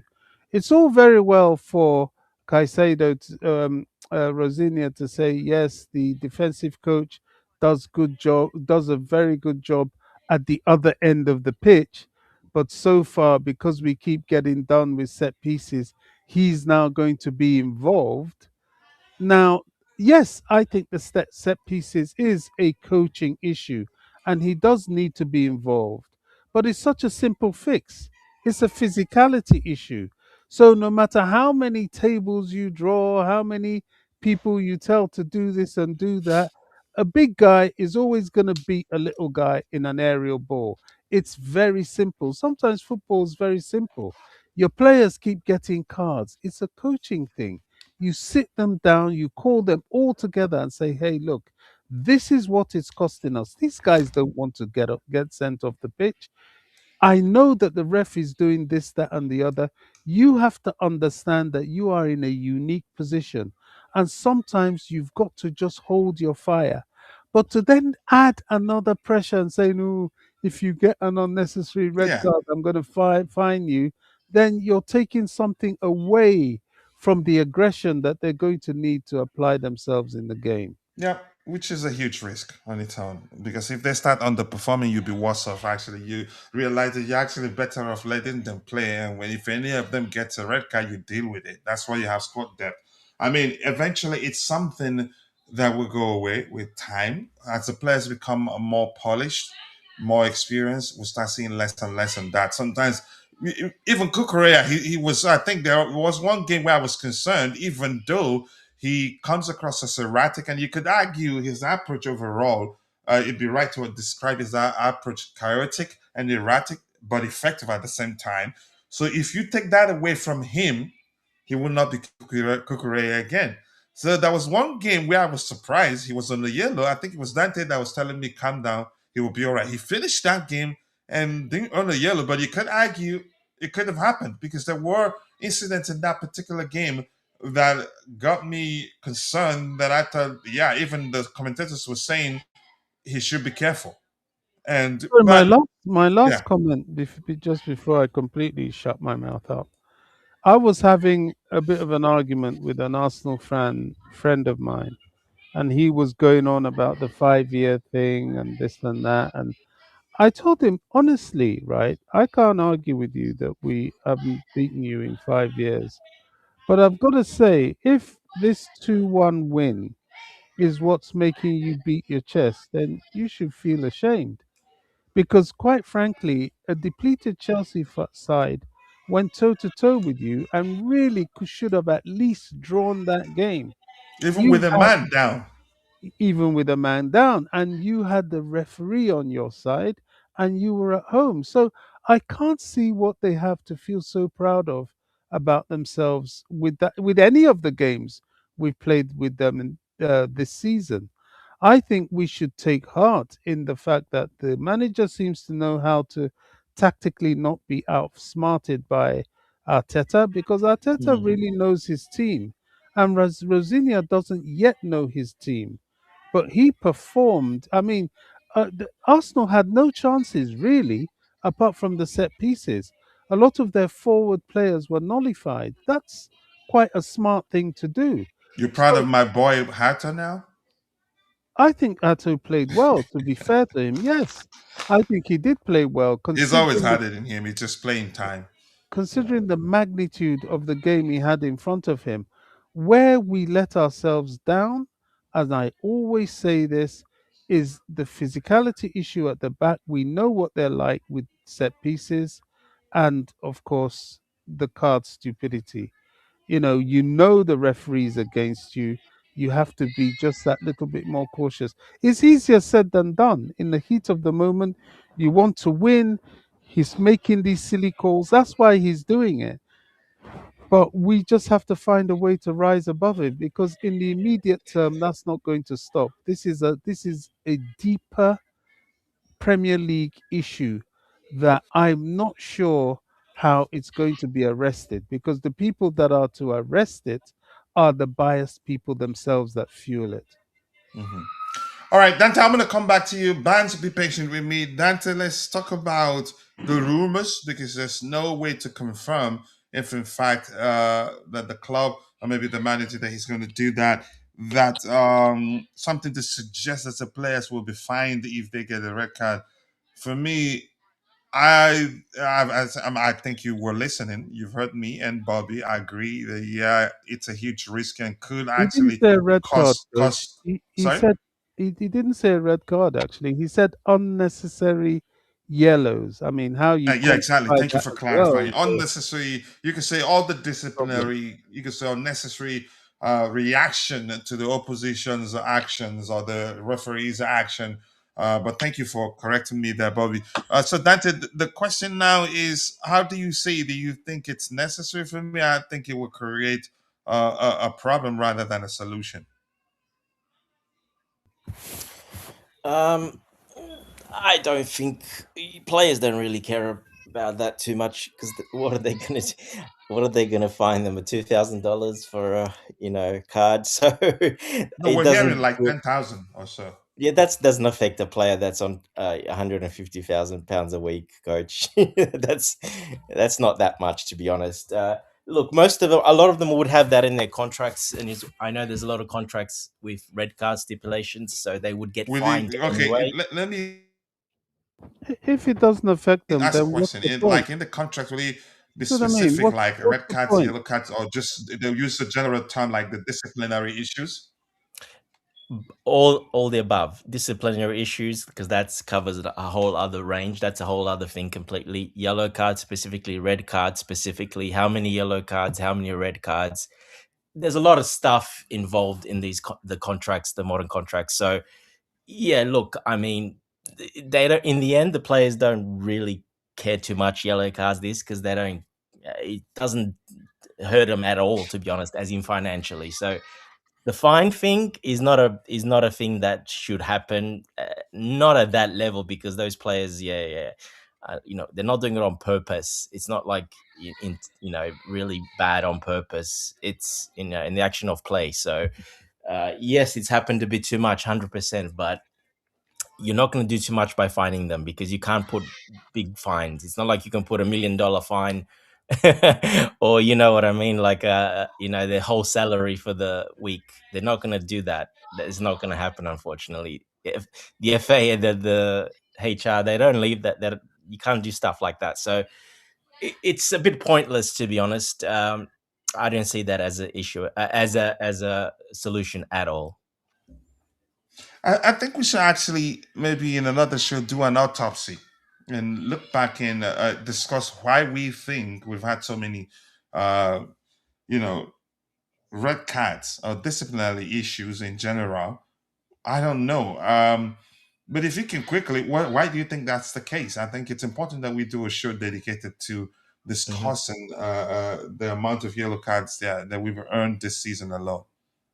Yeah, Red yellow cards cards, and more the yellow red cards. Yeah, cards. everything. Yeah.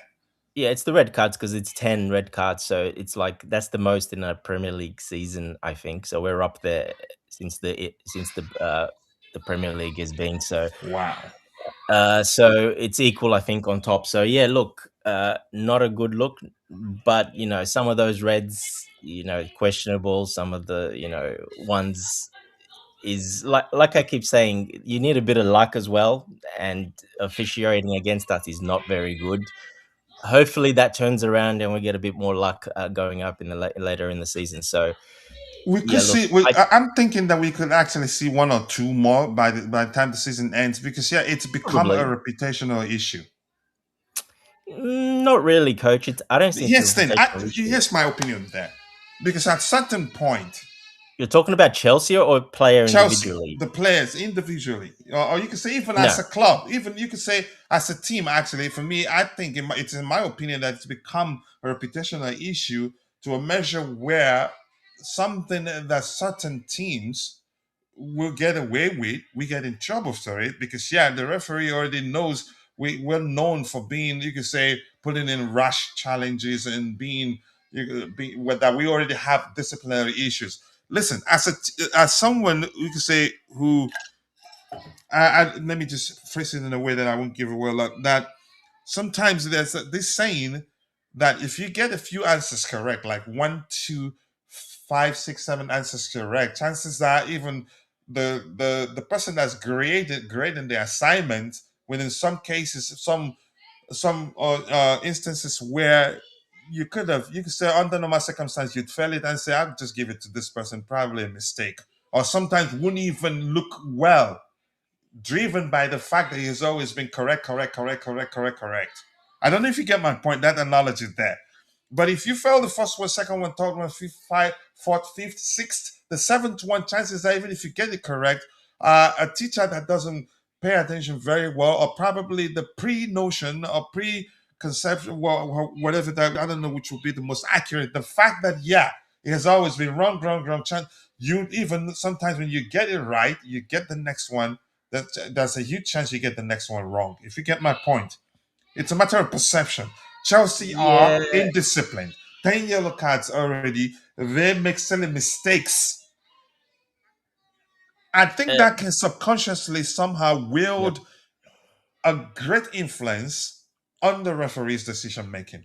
But go ahead. I don't know, coach, because 80% of those reds, the referee had no choice but to give reds, so or a second yellow. So it's like I said, two of them questionable, but even those are 50-50. So I mean, it's not on the refs, to be honest. I think it's just ourselves, the way we, when we foul, in what situations we foul, when we get second yellow card or a yellow card, and how we do it. I still That's think what. you. I think you're seeing my opinion differently. I understand the instances and, like I said, the moment those incidents occur. I think you're seeing it from that perspective. I'm seeing it from the perspective of how reputation here becomes an issue. Because Mm, I don't know, it's like, a little bit, maybe there's a okay, little go bit of that ahead. involved as well. There has to probably be a little bit of that involved as well. That's just normal. Yeah, go ahead, go ahead. Yeah, I think there's a bit of that involved, but I don't think it's the overlying. It's at the top. Definitely not. No, I Not don't. the major, not the you could Not say the the major major reason. It aspect is of the whole thing. there's Yeah. always a little bit of it, but that's not the major reason. No, in my opinion, no. I mean, the behavior will always be the main factor because yeah, you brought it upon yourself, Yeah, right? look, even the Neto one, for example. Yes, he made that tackle. People say, "Oh, how can he make that tackle?" Well, he was one on one. He was through. A player in that instance quickly makes a decision. You In the literally got a moment. split second decision. People think it's so easy. He went for the tackle to try to get it. He missed it. He missed the ball. He got him. And if Got you the got ball. it right, it would be wow, what a tackle by Neto. Correct. Exactly. So he had that. People say, "Well, why did you do it?" Well, it's just instinct. He just did it. Instinct. The problem is he should never had that And first if yellow you look card. at that, Gustos was it a straight red card or a second yellow? Gusto, when? Which game? One of the games. There was one game he got I a don't red remember. card. I remember the Gusto right now. I have to look it up. But I'm just saying the problem with Neto, he should never got that first yellow card. That was the problem because that Mhm. instant and that tackle, what he did was all instinct, and he was for me. There's no problem with it. The problem is him getting that first yellow card uh, for complaining, going approaching the referee when he's already told them no, it's only the captain, and then he comes across as well and talks. Yeah, a lot of people I see are putting it out there that he didn't know about the yellow card. Of course, he knew about the yellow card. Mhm. He So came in Malo there. And Gusto the did referee, get a red card for this Aston Villa. Not that one. I'm looking this season. I think he got a red card this season. I think he did. I can't remember to be honest.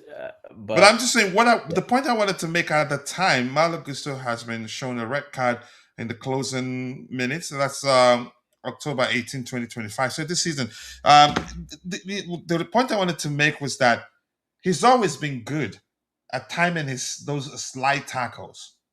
yeah, But on that day, he missed it. I just wanted to aid exactly, your argument on why people. You could exactly. say I don't know whether that was the point you're trying to make. Why people shouldn't. You could say do then call Pedro Neto for that mistake or for that second yellow. In my opinion, I think we're overdoing it. They've already hated him already for a poor season so far, in their opinion. But go ahead. Notwithstanding that numbers show he's been one of our best Yeah, players this yeah, season, yeah. actually. That's a different issue, but yeah, 100%. We shouldn't be. Like I said, it's a split second decision. That it happened. He went for the tackle. Caicedo's got sent off for doing that split second decision. He went just a little bit over, a bit too high, missed the ball, got sent off for it. So it's gonna happen over a course of a season, yeah, but it's happened a bit too much. But yeah, Which is why I think that's the reputation is starting to play into it. There are some stuff I've seen because we've seen situations. You and I, you've watched football long enough. That you must have seen several incidents where the player got away with, and in some cases the player got red carded, and you say it could have gone either way. But yeah, of course, reputation, but in most that's cases, will push the referee towards the player getting carded. yeah. Look, different referees, different. They think differently. They don't quite. It's not. They're not all the same. All the referees. As a player, you need to know how that referee is refereeing the game and who he is already, and then how he gives yellows and you should know that by now. All those players should know that by now. So for me, you play according to that.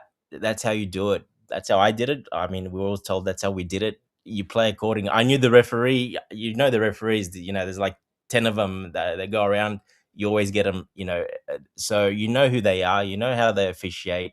They let things go a bit more. They don't give many yellows. The other one gives a lot of yellows. The other one gives easily reds if you're a bit too. So you got to really play to the referee as well. Even though we shouldn't be doing that, you still have to because unfortunately they've got a very important role in football, and it's a bit too important, and they've made it a bit way too important, and I think it's a bit too lenient, too soft, and I think that's only going to go up. It's already this season, not just us. A lot of the teams have got a lot of cards. It's gone up this season a lot by percentage wise. So it's only going to get worse if they keep officiating really, really like this, like really tough on basically any tackle, a little bit tackle, a bit, just a tiny bit too much. Well, it's a yellow card. Yeah. All So right. Go ahead. Sorry if you were still speaking. Sorry. no, and I'm just saying, yeah, it's tough. It's not that straightforward. So the Neto one, yeah, I don't blame. Like I said, for that tackle, I do blame him for the yellow card before. That's the cards you should not be getting, because if you never got that, that wouldn't have been a problem. So that is the disciplinary side of things that we need to take care of more than people going in hard in challenges. I have absolutely nothing wrong with players getting, if they do get sent off, well, it is like, if you're going in hard for a challenge and unfortunately just mistime it a little bit. Now with VAR, it's basically, they see everything. So you got to just be a little bit off, like Caicedo was, for example, and you get a red card. So it's going to happen more than a lot more these days because of VAR as well, as I think. All right, Bands. Let's hear you, Bands. Your opinion. Uh, we don't know if it is the truth. We're just going. We can only speculate. I think the three of us, Dante, I, and Bobby, who was the first. Bobby was the first person to speak about that particular topic. We all agree that it just doesn't make sense. And Bobby and I specifically mentioned that we're concerned that that could lead to them not applying themselves properly on the pitch and leading to a drop in form. Because for me, 10,000 is still a lot of money. But I understand where Dante is coming from, that they don't really care that much. But let's hear you, Bant, your opinion if you're there. Yeah, Kochi, I would say that I will enforce it. Dante might think that 10,000 is nothing for these guys, but I'm telling you, when these footballers start making money, they are spending. It's ridiculous. So at least you losing 10,000 for attracting bad, card is a big deal. And I feel like if they can do it, it is a way for them to enforce it, and everybody should just go by the rules, because some of these yellow cards, they are not supposed to have it, but these players will just attract unnecessary yellow card. Yesterday, for instance, Enzo was charging on the referee. You can't do that. You are the assistant captain, and even this guy was talking to him, so he was yelling. Pedro Neto, he said something to him. I just have to read his lips of what he was saying, whether it was in Spanish or in English. But he kept saying something to Enzo Fernandez, and he was mad at the referee. You can't do that. Yesterday there was an incident. I don't know if you guys saw it when Casiado pushed his countryman. What is that guy name? Incapie. Hincapie on the touchline. You don't do that. Why would you? If the referee had given him yellow card, that means you have to play with, a lot of precautionary, measures. Some of these yellow cards, they are not supposed to have it, and I feel like Rosenior can tell the players to leave all the on-field situation to James, because sometimes the captain has to step in. And now we don't have players who can even yell at the other players. If you have experienced players, Thiago Silva used to do it. JT used to do it. They have a total control of the on-field situation, and they can bring chaos situation to sanity. And we don't have such players anymore. We have a captain who is very nice guy. He doesn't, yell at other players. He doesn't talk to them anyhow. But JT will not allow certain things to happen on the field of play. So I believe they can assign some of these tasks on field James, so that they don't even argue with the referee. Sometimes, if the referees are up for an agenda, they can have a way of, pissing you off, so that you can make a lot of errors, and they will have the opportunity to give you the card. And also, they just don't have to enforce the fines. I feel like if you mess up like that, you have to go 1 hour earlier and 1 hour late for training session. You have to stay and do something. And if you are a player and you have to wake up early in the morning, earlier 1 hour before the actual training time, I believe next time you are not going to put yourself out there for some of these yellow cards, because some of the attraction is just unnecessary. If you look at some of the cards that they attract, I believe that is unnecessary and they have to work on it. So me, if you ask me, I would say that yeah, they need to enforce it. You have to be fined for unnecessary attraction, and also you have to go to training 1 hour earlier. If you are supposed to report to training at 7, you need to be there by 6. Somebody will be waiting for you. It's not Sunday League, Bam. When This you is not finish the Sunday training, League, my friend. I'm sorry. That is never gonna happen. trust me, when you finish the training section, you need to stay 1 hour late, do other things. Another person will be there with you. If you do that, I think the players will be more, they will be more very disciplined, because apart from you being a top player and playing for a top club, if you don't have any discipline, I don't think it's Oga was. And also with our attackers, I believe it's about time they behave like Diego Costa. Diego Costa is a player. If he gets you one yellow card, you have to rest assured that he will send you off. Oh, so they can get more red cards. You're saying He will say that again. so they can get more red cards to act like Diego Costa. Is that what No, you're no, no. saying? Diego Costa can let you have yellow card, and he's going to do things that you'll be so pissed off, and you will get a second yellow card to be sent off. That's what I'm saying. He doesn't even mind pinching you when you guys We are do have a having. player like that. Yeah, Yeah, he's Joe somebody Pedro does that a lot. Yeah, who Jean Pedro. yeah. Oh yeah, I haven't seen a lot. Like if you see that Arsenal defender is on a yellow card, just try to do something that will attract the yellow card, then get him sent off. So I believe our attackers also have to make use of the situation and get the opposing team into trouble. If you do that, I believe it will equal the equation. It is going to balance the equation. So I feel like they have to do something about this, because 10 red card within a season is too much. I don't know about the records, but I don't know if any team has done that previously. But 10 red cards within a season is way, way, way too much, and Yeah. we don't have this guy, former Real Madrid captain here. What is his name? Ramos. We don't have Ramos in our Yeah, team, and we Real Madrid had Ramos and also the former Portuguese Pepe. international Pepe. They had them both in the same team. Pepe was crazy, stepping I'm on telling people's you. head and kicking. Wow. And Kochi, if you see Pepe, personally, he's a different guy. I saw him at MetLife and I said, no, this guy is not the I one I mean, he's always see. different on the pitch. Like for the opposition, he's I was dangerous. surprised Yeah. when he was vibing with the fans. He was a nice guy. And I said, yo, this guy is totally different from what he has been doing on the field of play. So yeah, if I you mean, go we're out all there, different. We don't behave the same way we behave when we're not at work. I'm telling you. Yeah, So I that's mean, good. Yeah. they have to enforce it, and I believe if we don't do something about it, it is going to cost us a lot of matches. Look at the match against Manchester United, against Arsenal, against so many teams. We could have, done something about those games, but we had to, lose some points. So they Mhm. should just implement it and make sure they enforce it for everybody to be careful the way Mhm. they will behave out there on the field of play. Yeah. Yeah, All right. Here's just what to add to that. here's what I Sorry, would say sorry. quickly before I will go look at Yeah, the numbers.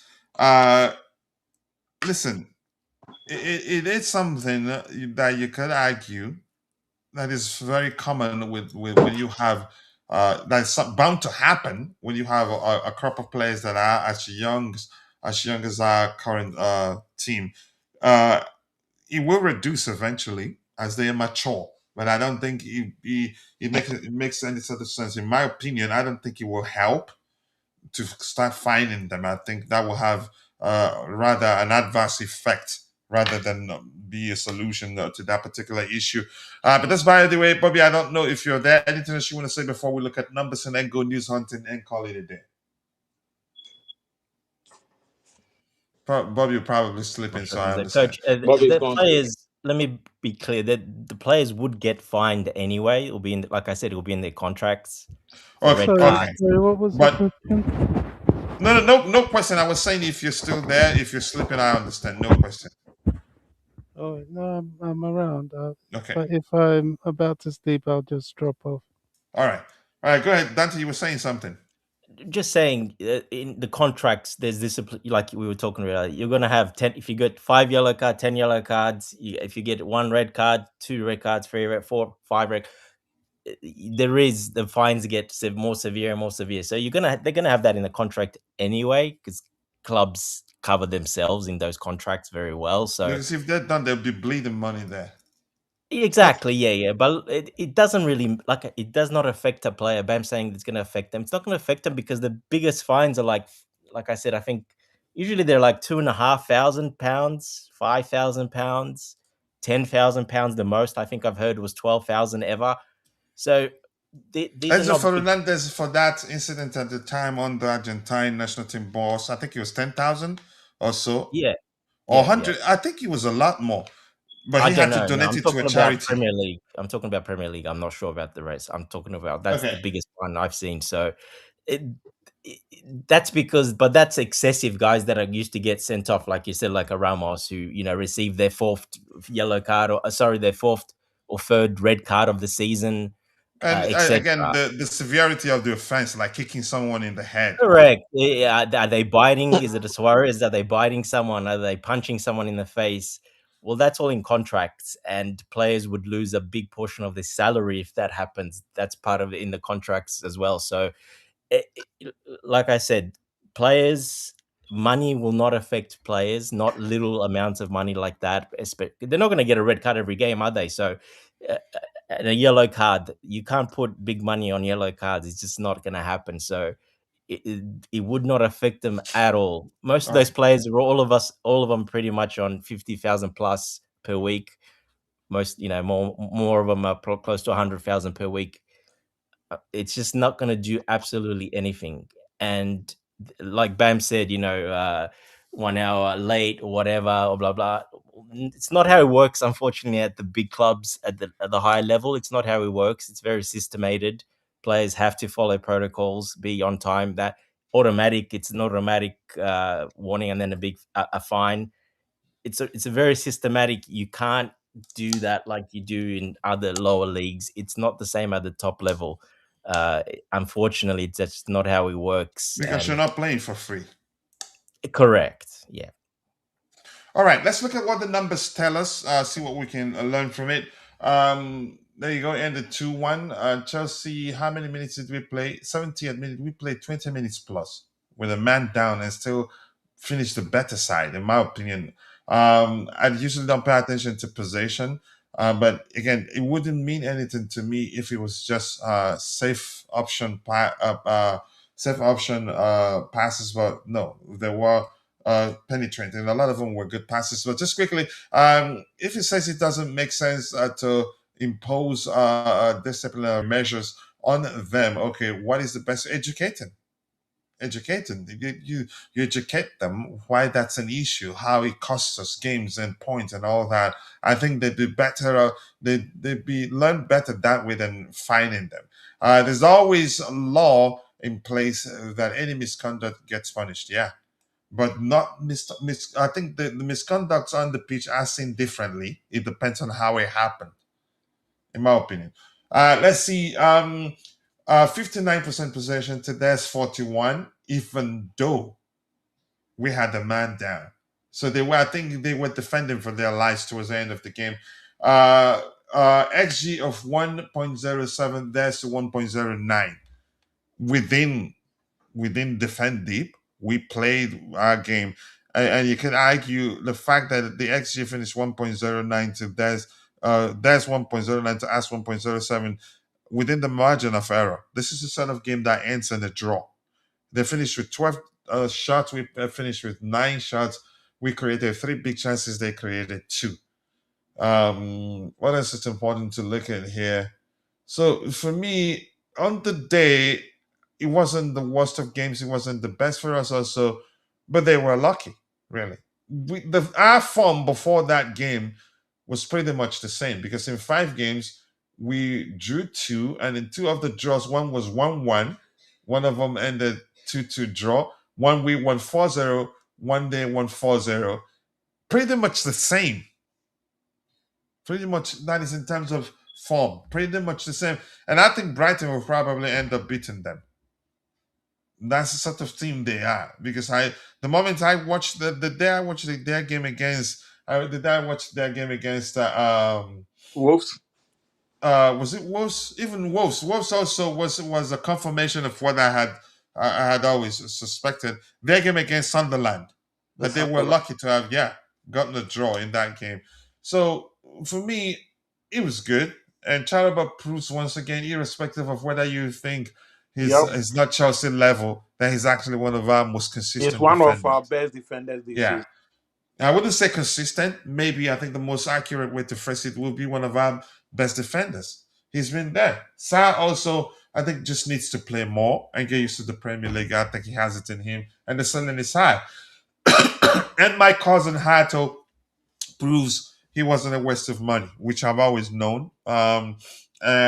And I know a lot of people blame Maresca. No, I refuse. There were legit reasons why he had to sit on the bench for a while. And probably Maresca, exactly what I thought would happen at the time, Maresca started giving him games again in cup games. Because, that performance, that outing against Karabag away, you could call that a confidence shattering sort of performance, which means he needed time. Maresca gave him opportunities in big games, actually, in my opinion. But some people say he didn't play him enough. No, I disagree. Again, that's my opinion. Andrea Sanders did well and actually becoming one of the manager's most important player. Every player on the pitch on the day, they weren't bad, which it just wasn't our day. And these things happen, and that brings me to Banks's opinion. Comment on how our fans behave. And unfortunately, a lot of our fans behave like fair weather fans. Only you scream loud, talk about our wins, scream Chelsea are back when we're winning. The moment we lose a single game, all hell break loose. I don't think that's okay. I think when we have every right to speak about what went wrong in the game, criticize players, but not to the measure of name calling and the sort of stuff we've seen from our fan base. Not okay, really. So it's time to go news hunting. I don't know, Dante, you have anything you want to add to what the numbers tell us? No, coach. Yeah, look, we've covered it pretty well. I But thought maybe you went to bed. no. For me, it's early. It's 1:45 p.m. here. Oh yeah, Coach. So Bobby's probably the one. Yeah, Bobby's the go one ahead. that's up really late. Where you located? Australia? Yes, Yep. yes.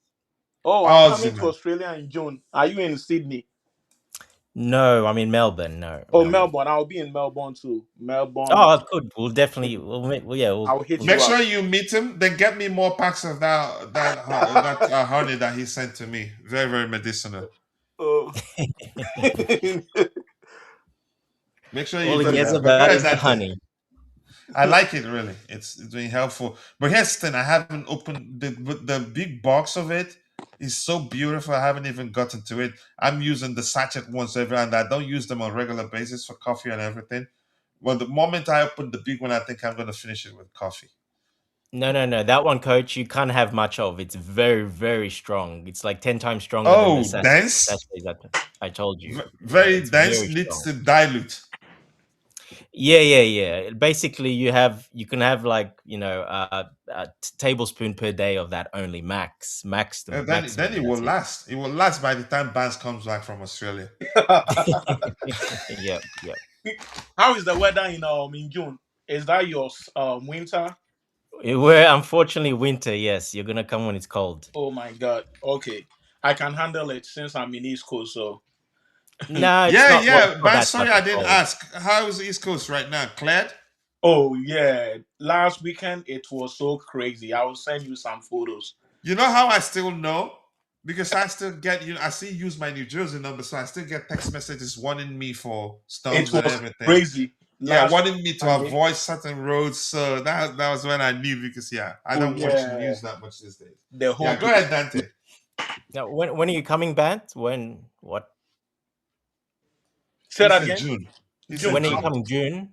I'll be there in June. I'll go to New Zealand. I'll go to Fiji. Then I'll end up in Australia. Okay. Yeah, Yeah, yeah. so We'll keep I in will touch. Yeah. definitely hit you You know. up when I'm there. Sure. Go ahead, Dante. Yeah. About the game, coach. About the stats you're talking about. Yeah, the numbers. If you have anything to add to that, that's fine. If not, Nothing more to add to it. No, I mean, yeah. Look, like we said, we did well. Unfortunately, we did well. Even when we went a man down, we did well. We created some very good chances. We really pushed them back. And I was he was saying, oh, Miss Melina, she's an Arsenal fan, so she was saying it was such a bad performance they were playing. They'd played like we were at Stamford Bridge, and they were, at away. That's how she's bad they her sat back. football knowledge is excellent, man, and she always Yeah, keeps you yeah, yeah. She 100. was not happy how they played. They got away with it. Very lucky. But that's been the whole season. She said so, but she's happy because of it. But yeah, I mean, a win is a win. yes, she's happy that they win. That doesn't matter. But at least she admitted that they played bad. We played better. We had better chances. They got the win. They got the win. But yeah, she wasn't very happy with the performance. No. All right, Bans, anything you want to say about the numbers before we go news hunting and Yeah, call I it? mean the numbers looks okay for me, but I think Pedro's number is a bit disappointing. I mean, he was one of our best players, so I don't know why he's below 7. And it seems like Enzo Fernandez number was way, way, way, way down, and I'm not surprised we lost this game because if Enzo has a very good day, the whole Chelsea team is capable of making a lot of impact. But his numbers look very, very bad. I didn't watch Cole Palmer's number, but I believe he's also below 6, which is also rather unfortunate. But I think as time goes on, they are going to improve, and I mean the numbers are fair. Yeah, not bad. It reflects our performance on the day. It looks like Bobby's finally gone. He told us when it's time to go to bed. When we go, but I don't blame him. He should be in bed, and tomorrow he goes to work too. So let's go start look at news hunting here. Marla Gusto, my goal is to be the best in the world in my position. I think, yeah, I mean, his ceiling is high. He's getting there. But yeah, I think his biggest enemy, in my opinion, for lack of a more relatable or specific term, there is his versatility, which I don't think is an issue at all. If anything, it will open more doors for him, and I think he's capable. He's capable. One of our best players against PSG. Yeah, What? Yeah. On the day, he's an excellent player, and I'm glad we signed him. And he's one of those players. We've had talks about players who fall into the untouchables category. He's one, maybe unspoken, but he's definitely in that list. I don't think. I think Yeah, he's underrated because if you look at this guy, sometimes consistency is I one of the think problem. Chelsea fans underrate him. I think you're correct. They whenever you can say the entire team, we don't play well, and I think especially under Enzo Maresca in those occasions where Maresca makes a lot of changes, where the team on the pitch lacks chemistry, uh, which in turn they say a tree cannot make a forest.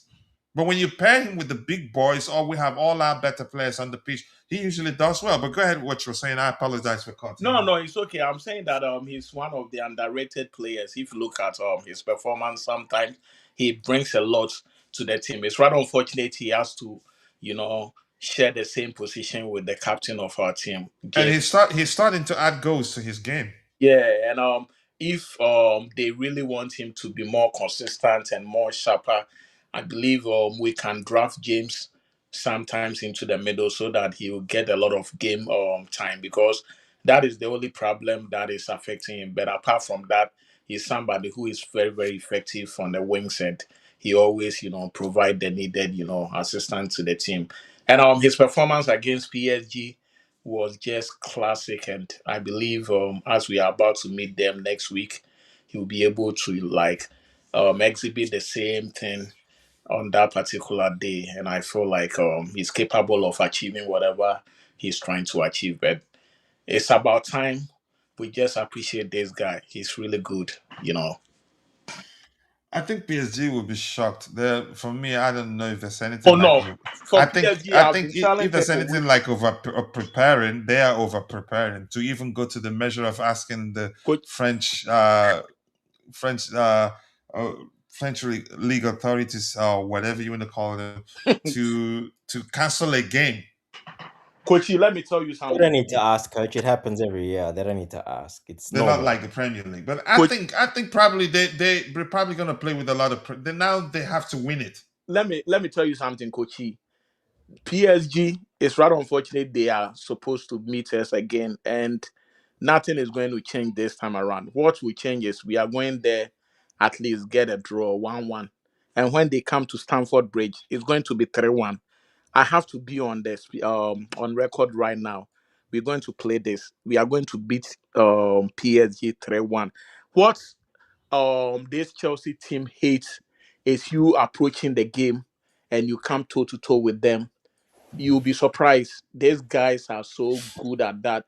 If you just do the Catanaccio way of formation or something, they find it so difficult to play with you. But if you open up the game for them, man, you are done. They are going to cook you, and that is what happened when we play with PSG. That day, I was so shocked. Like the way we were playing, it was total, disgrace on their side. So for them to over prepared and trying to beat us at all costs, I don't think it's going to happen. Whatever happened last summer is going to happen this time around. We are going to win this game, and they will be surprised about the whole situation because it feels like they were hoping that they will get Chelsea.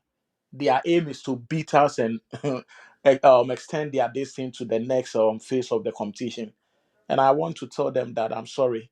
There is no way that will happen. Because if a team has beaten you less than 6 months ago and you are going to play them again, psychologically, they are ahead of you. Secondly, it's not like Chelsea team is so bad. By the time we are going to meet them, I believe most of our players will be back. I don't know about Estaval's condition right now, but that day, Mendes should get ready for the Real deal. It's going to be fireworks next weekend. Sorry, next midweek. Is it Wednesday or Tuesday? I think we are playing on Wednesday, Wednesday. we're playing Wednesday on Wednesday, the yeah. 11th, I think. Yeah, Parry, yeah. go ahead, Coachy. No, I was going to ask Dante if you wanted to add that because yeah, we talked about Gusto, but of course, naturally we referenced his performance against PSG in the Club World Cup, which worth remembering. And he started to add goals to his game. But Dante, let's hear you. Yeah, look, he's he was very important to Maresca the way Maresca played. Yes, 100%. He's played a little bit differently under Rosenior. More traditionally, right? A bit more traditionally, a bit more right sided, stick there more. Not doesn't need to invert too much sometimes. So it's Mhm. changing. We don't know exactly what formation will play. So it just depends against PSG. Depends how we line up, what formation we play. So it's even though people like Bant's very confident, which is good, but it is a different manager. Yeah, Rosinia's a little bit different. Might choose the team a bit different, set up different. Well, one of the differences you're mentioning is important. He has much better squad. Yeah, exactly. Yeah, that too. So And let's not forget that he just left the Ligue 1 and he played with PSG. I don't No, know. he They have, knows how they play. Definitely yeah. He, knows all their players very well. he knows the terrain very well. And this particular game, I feel like if we can shift James to the middle, and I don't know about, or maybe Gusto can take the left. I know they've tried him before. They can let him play at the left side, James at the right side. Then we put Lavia, Calcedo, and probably Enzo in the middle. Then we can use Estabao, Yao Pedro, and Pedro Neto. And we are quick to win that game. If we are going to approach it that way, there is no way That's what I said. We're not going to play the same as we did under Maresca. No, It's no, not. definitely in a different manner. If we play the same way, then Yeah, it'll be they a will lot figure easier it for out. them, right, They are Dante? going to figure it out. This time Yeah. around, what makes it more even dangerous is they don't know how Rosinia is coming to approach the game. Maybe they might take old clips from Strasbourg, how he set up his squad. But Rosinia is a smart guy. He might just outwit them and come with different formation, and this is a different squad.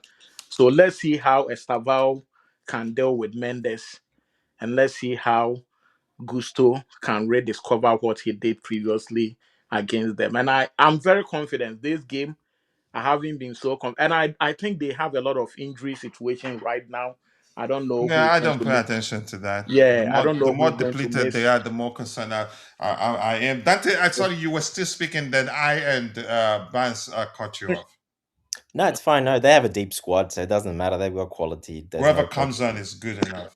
Yeah, there's no. That's not a problem for them, to be honest. So Mm. yeah, look, it'll be tough. It'll be very tough. Like I said, it just depends who's available and how we play, which formation we play, how we approach it. Like I said, it won't be the same like Maresca, so don't quite expect the same. I don't think it'll be. I don't actually expect myself the same because I don't think we'll play exactly that way. So let's No, wait it and will be. see. It is over Plus, two legs when as you well. say it will So be a huge risk to try to play the same way. yes, I think so. Yes, I just don't see. We have the. I don't think we'll play the same. I don't think he'll do exactly the same that he did. We haven't really done that yet at all. So that style. So let's wait and see what happens. But Rosenior likes his two in the middle, free build up, free with two, 3-2-4-1. Like I said, 4-2-1. So yeah, that's very different. It's not the same at all. So well, we'll see what happens. Yeah, let's see what happens indeed. And let's see, we're going. I'm not reading that. Our left wing is non-existent. That I think we need to upgrade that. But if we give those that we already have their time, I think they eventually come good. But if we can upgrade and not wait, better off.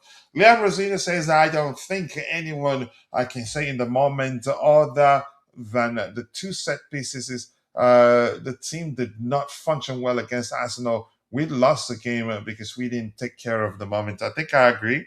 Uh, but it's important that we call out the referee. Romero Lavia, a player I like so much. Hopefully he stays fit. I think we've approached how we manage his injury differently this time. So Chelsea beat Premier League in Premier League 2. We beat Manchester United. I don't know if we ended 2-0. I don't know the result of that game. Manchester United second team. Jeremy Jacquet season is almost over, set to undergo surgery. I think we were lucky there, irrespective of whether he comes back and becomes one of the best in the world. Because but that's by the way. Let's see Arsenal striker Gabriel Jesus speaking about Estevao. Did speak about his humility and everything he talked about there, but I don't want to stay on that. Wesley Fofana will be available to face Aston Villa. How's that possible? Well, what am I missing, Dante? No, it wasn't straight It red was card, only but I one think red card, one game, coach. It wasn't a free well, game. Oh, if it's straight red card, then I think not he it. was given. It wasn't Okay. violent conduct. So like, Okay, what am I missing? Okay, yeah, thank you.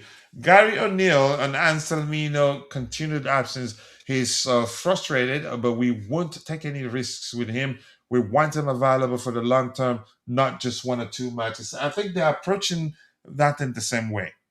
In the way we handle, you can say Blue Co as an entity, they're doing the same thing that they're doing at Chelsea at Strasbourg in terms of managing the fitness of the players, not to rush them back unnecessarily and risk the players suffering a setback, maybe playing a few minutes and getting injured again. Gittins is in the Chelsea level.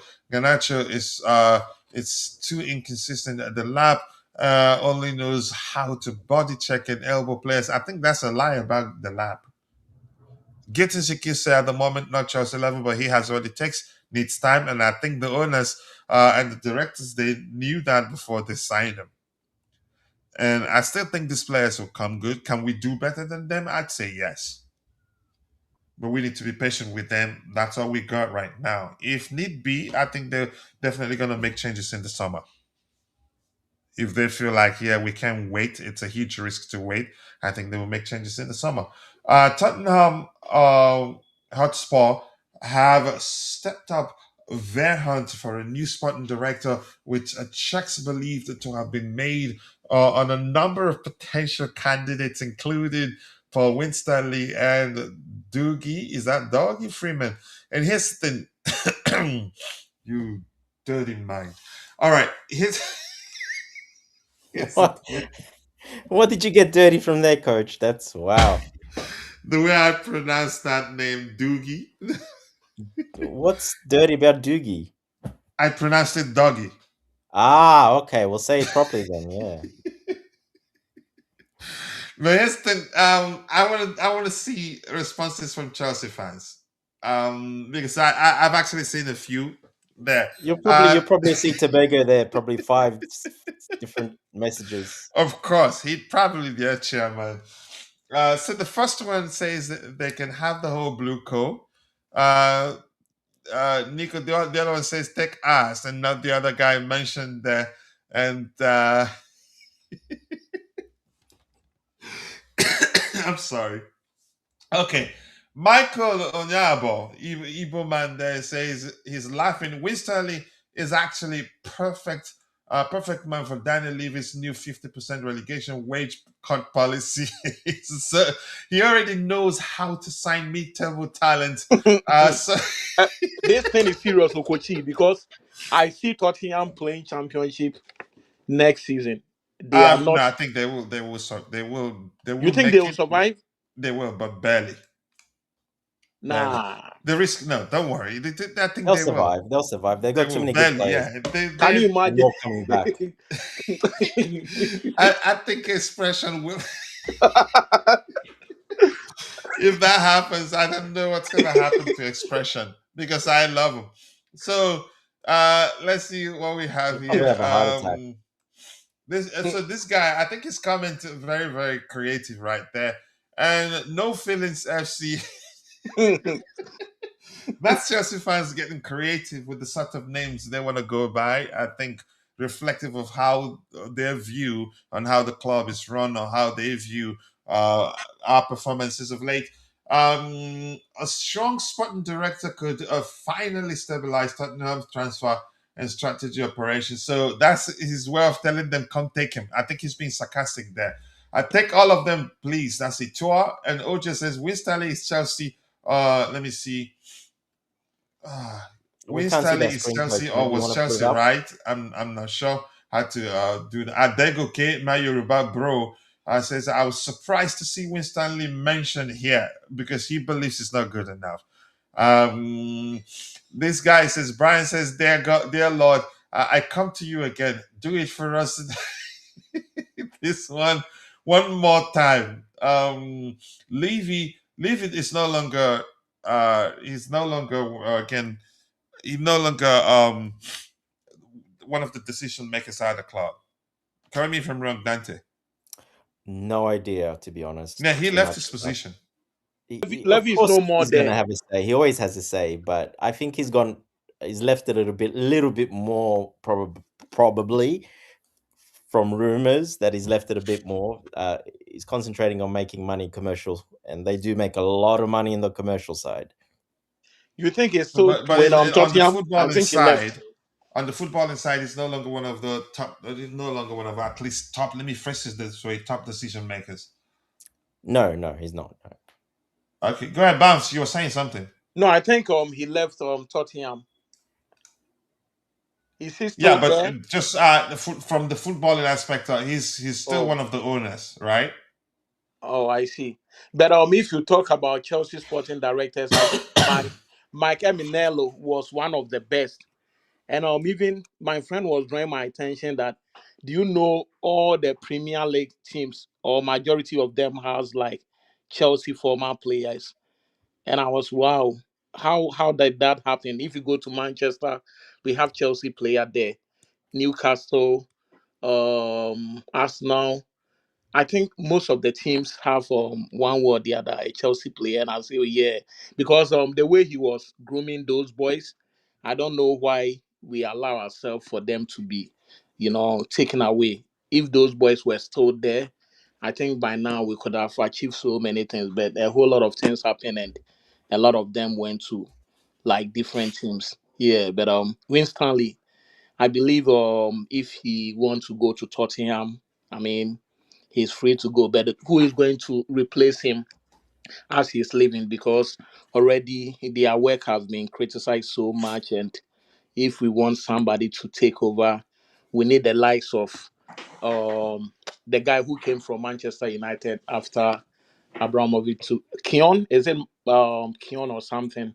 He did a very good job. So we need that kind of sporting director who can come in and I give don't them think this the. guy is going anywhere, just to be clear. And the No. You report, might I not think know actually, the report actually says it that he's not looking to quit Chelsea. But because here's the thing: I don't care whether he goes or stays. a lot of And Chelsea yeah, supporters will be very happy if he leaves yeah, a lot. because a Yeah, lot of them majority because they because say they've been made to believe that the that reasons he's the why we're problem. struggling. I Yeah, think they haven't been perfect, but yeah. but I Uh, don't think our signings have been that bad. Although we have a lot of young players, the signings haven't been that bad. And I think they are doing something for the future. I used to criticize the owners, but looking at certain conditions and other things, I believe if we are able to keep those young players for the future, that would be good. But we don't want a situation where they will just hit the fame and they will let them go to Real Madrid and other places. Because as it stands right now, if we don't do things very well, Real Madrid will come and take Enzo Fernandez or even Caicedo. It's possible they can do that. So, it sounds easy, but it's not that simple.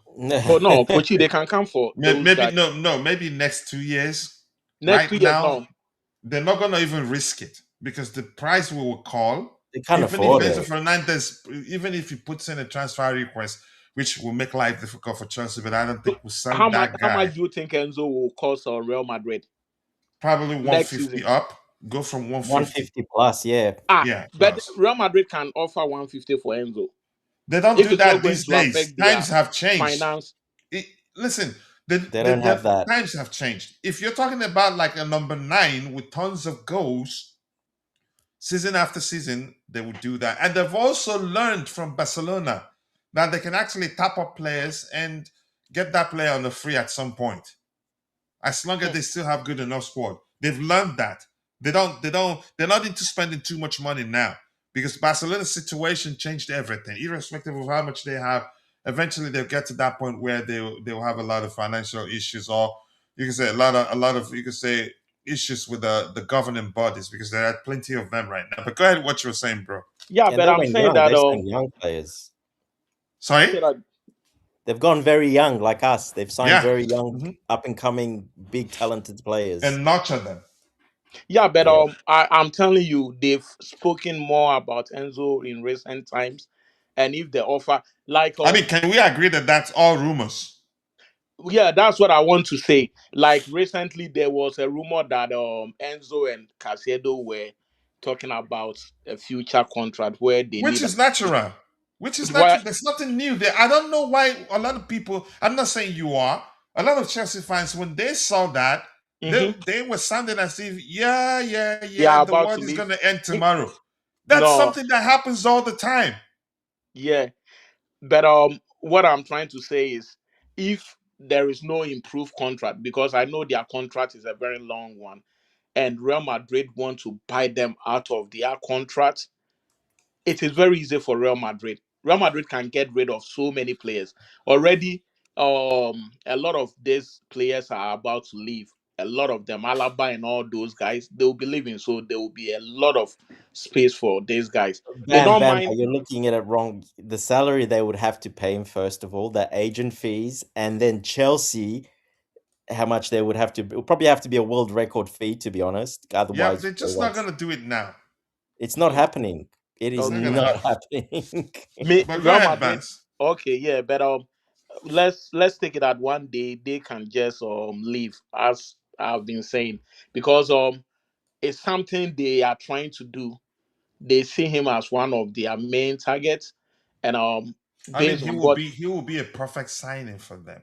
yeah, what they did previously with Courtois and Hazard, these guys know how to convince a player, and the player will tell you, yeah, I want to join them. I don't know how they do it, but they for I mean, market the size themselves. of the club alone. Yeah, they market themselves so well that you feel like if you don't play Real Madrid, you are nobody. Like Real Madrid should be the ultimate for your career.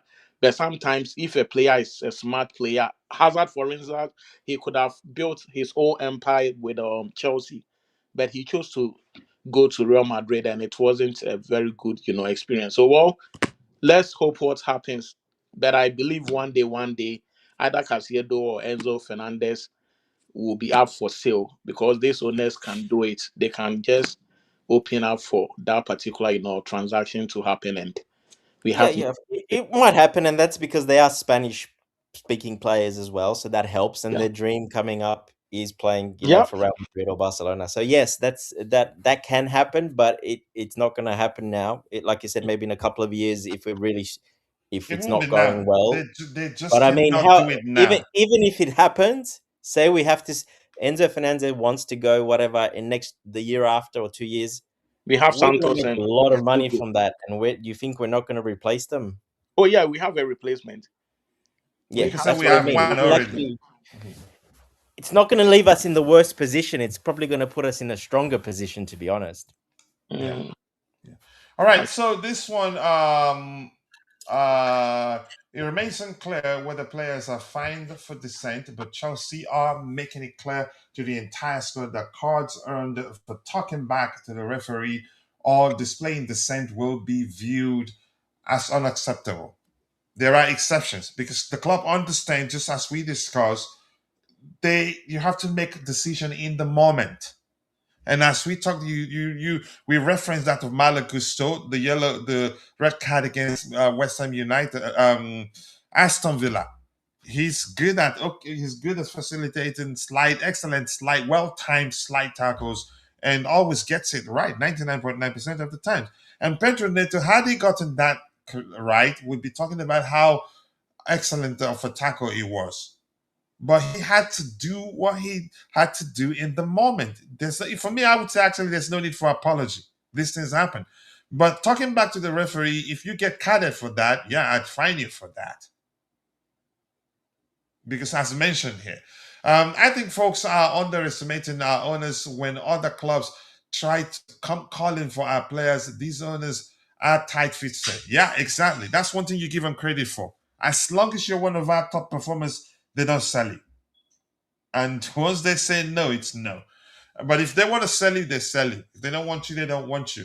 And we've heard a lot of nonsense about them, like people saying they want certain players to play so that they'll get a lot of money for them. Then they're stupid not to have what's his name, Raheem Sterling and the CC in the squad, not to have them in the squad playing so that they can get good money for them. So if it was always about the money, or maybe if it has always been about the money. So West in training, he was never injured. Kukurea, good news. Who knows if he'd be ready to play the next game? I'd love to have him. Frank Lebon talking about Robert Sanchez. He said, we have to talk about Robert Sanchez. He's a very good goalkeeper and made some good saves today, but we have to stop telling him that he's capable of playing out from the back. I think he's capable. He's not the best at it, but I still think he's capable. Really, I wouldn't let Frank Lebon's argument or opinion of him change how I view Robert Sanchez in terms of his ability on the ball. I think he's good on the ball. He's not the best of it. I believe Jorgensen is better on the ball than him, but he's actually improved in that aspect.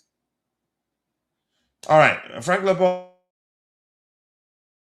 Well, Arsenal should be worried about how they play offensively, but also defensively, because even when it was 10 men versus 11, Chelsea had chances. This is coming from a guy who hardly ever speaks positively about that current squad and owners. Did you hear that? Advance, can you see that? Yeah. Well, look, probably That's a it's surprise for me. yeah. It's this weird hour. This show coach, who knows what time it is there, and he's probably something's not right. Something's not right. You don't believe it, right? Yeah, he might be a bit distracted. He might have a friend over or something like that. So this reads that the Premier League is likely to opt out of a new law change, which would allow VAR to assess whether a corner should be awarded. Of course, they want to go back to 1864. That's up to them. Former Arsenal star Jeremy Aliadire, I don't know who that is, on Arsenal versus Chelsea. It wasn't straightforward at all. It was a tough game, but I expected it to be fair. We really didn't create much chances. Yeah, even when we were a man down, we were still the better side. Yeah. What else do we have here? Nike will not use the full crest, but the lion icon for the Chelsea 26-27 season home kit. I think this is iconic, actually. I like it like that. Even you remember we were doing graphics with that alone, without the entirety of the crest. You remember that, Dante? Yeah, that's perfect. Yeah, I mean, because you can't have two circles, so this breaks it up a little bit, and yeah, it looks way better. I love it. Yeah. You do you understand design very well. Yeah, it's important. That actually did occur to me. Yeah, but having just one circle in the middle balances it everything out. It looks more.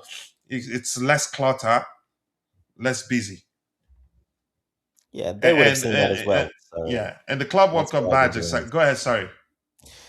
Yeah, they would have seen that as well, obviously. So that's why they're doing that. It was a bit too short notice to do it. They couldn't change it because the shirt's already, last season. But yeah, looking forward, they're going to change. That looks really, really good. I've always loved the yellow with the blue. Uh, I would that's always rather been white, sort of my really, but favorite yellow and kits. blue is So really yeah, fine. that looks amazing. But this is, I think, this is a mock up. Yeah, it'll be something similar. Yeah, something very similar. Yeah. I think white will be better there. Usually black and yellow is best. But yeah, blue and yellow not bad too. Liam Rosenior says Cole took a knock versus Arsenal, but he's absolutely fine. He's looking ready, really good. So yes, Cole absolutely fine to start the game on Wednesday, and Rich James is also fine. So, but I think we might see Gus to start that one. I don't know. Liam Rosenior full preseason. Uh, Full pre-conference, so to speak, pre-Aston Villa conference on. Okay, I'm not watching the video here. Why did I even read that? Romeo Lavia looks fit. I think they will take it gradually until he becomes fully fit and stays fit, because he's an excellent player and I like him. And Liam Rosenior on Marco Correa is looking good. Hopefully, we can get him back involved. If not on Wednesday, then on Saturday. Estavo is back running on the pitch, so probably gonna miss the game tomorrow. Liam Rosenior, I cannot afford to go through a season where there's a red card in every 2-3 games. I need to do my team selection based on that. That's a warning shot to the players. How do you read that, Dante? Yeah, pretty much just a little bit of a little bit of that's the way to do it. That is the only way you can really do it, to be honest. And he would speak to them. They'll have a meeting, and he'll speak to them individually and as a group. So look, they address it. They know they're professionals.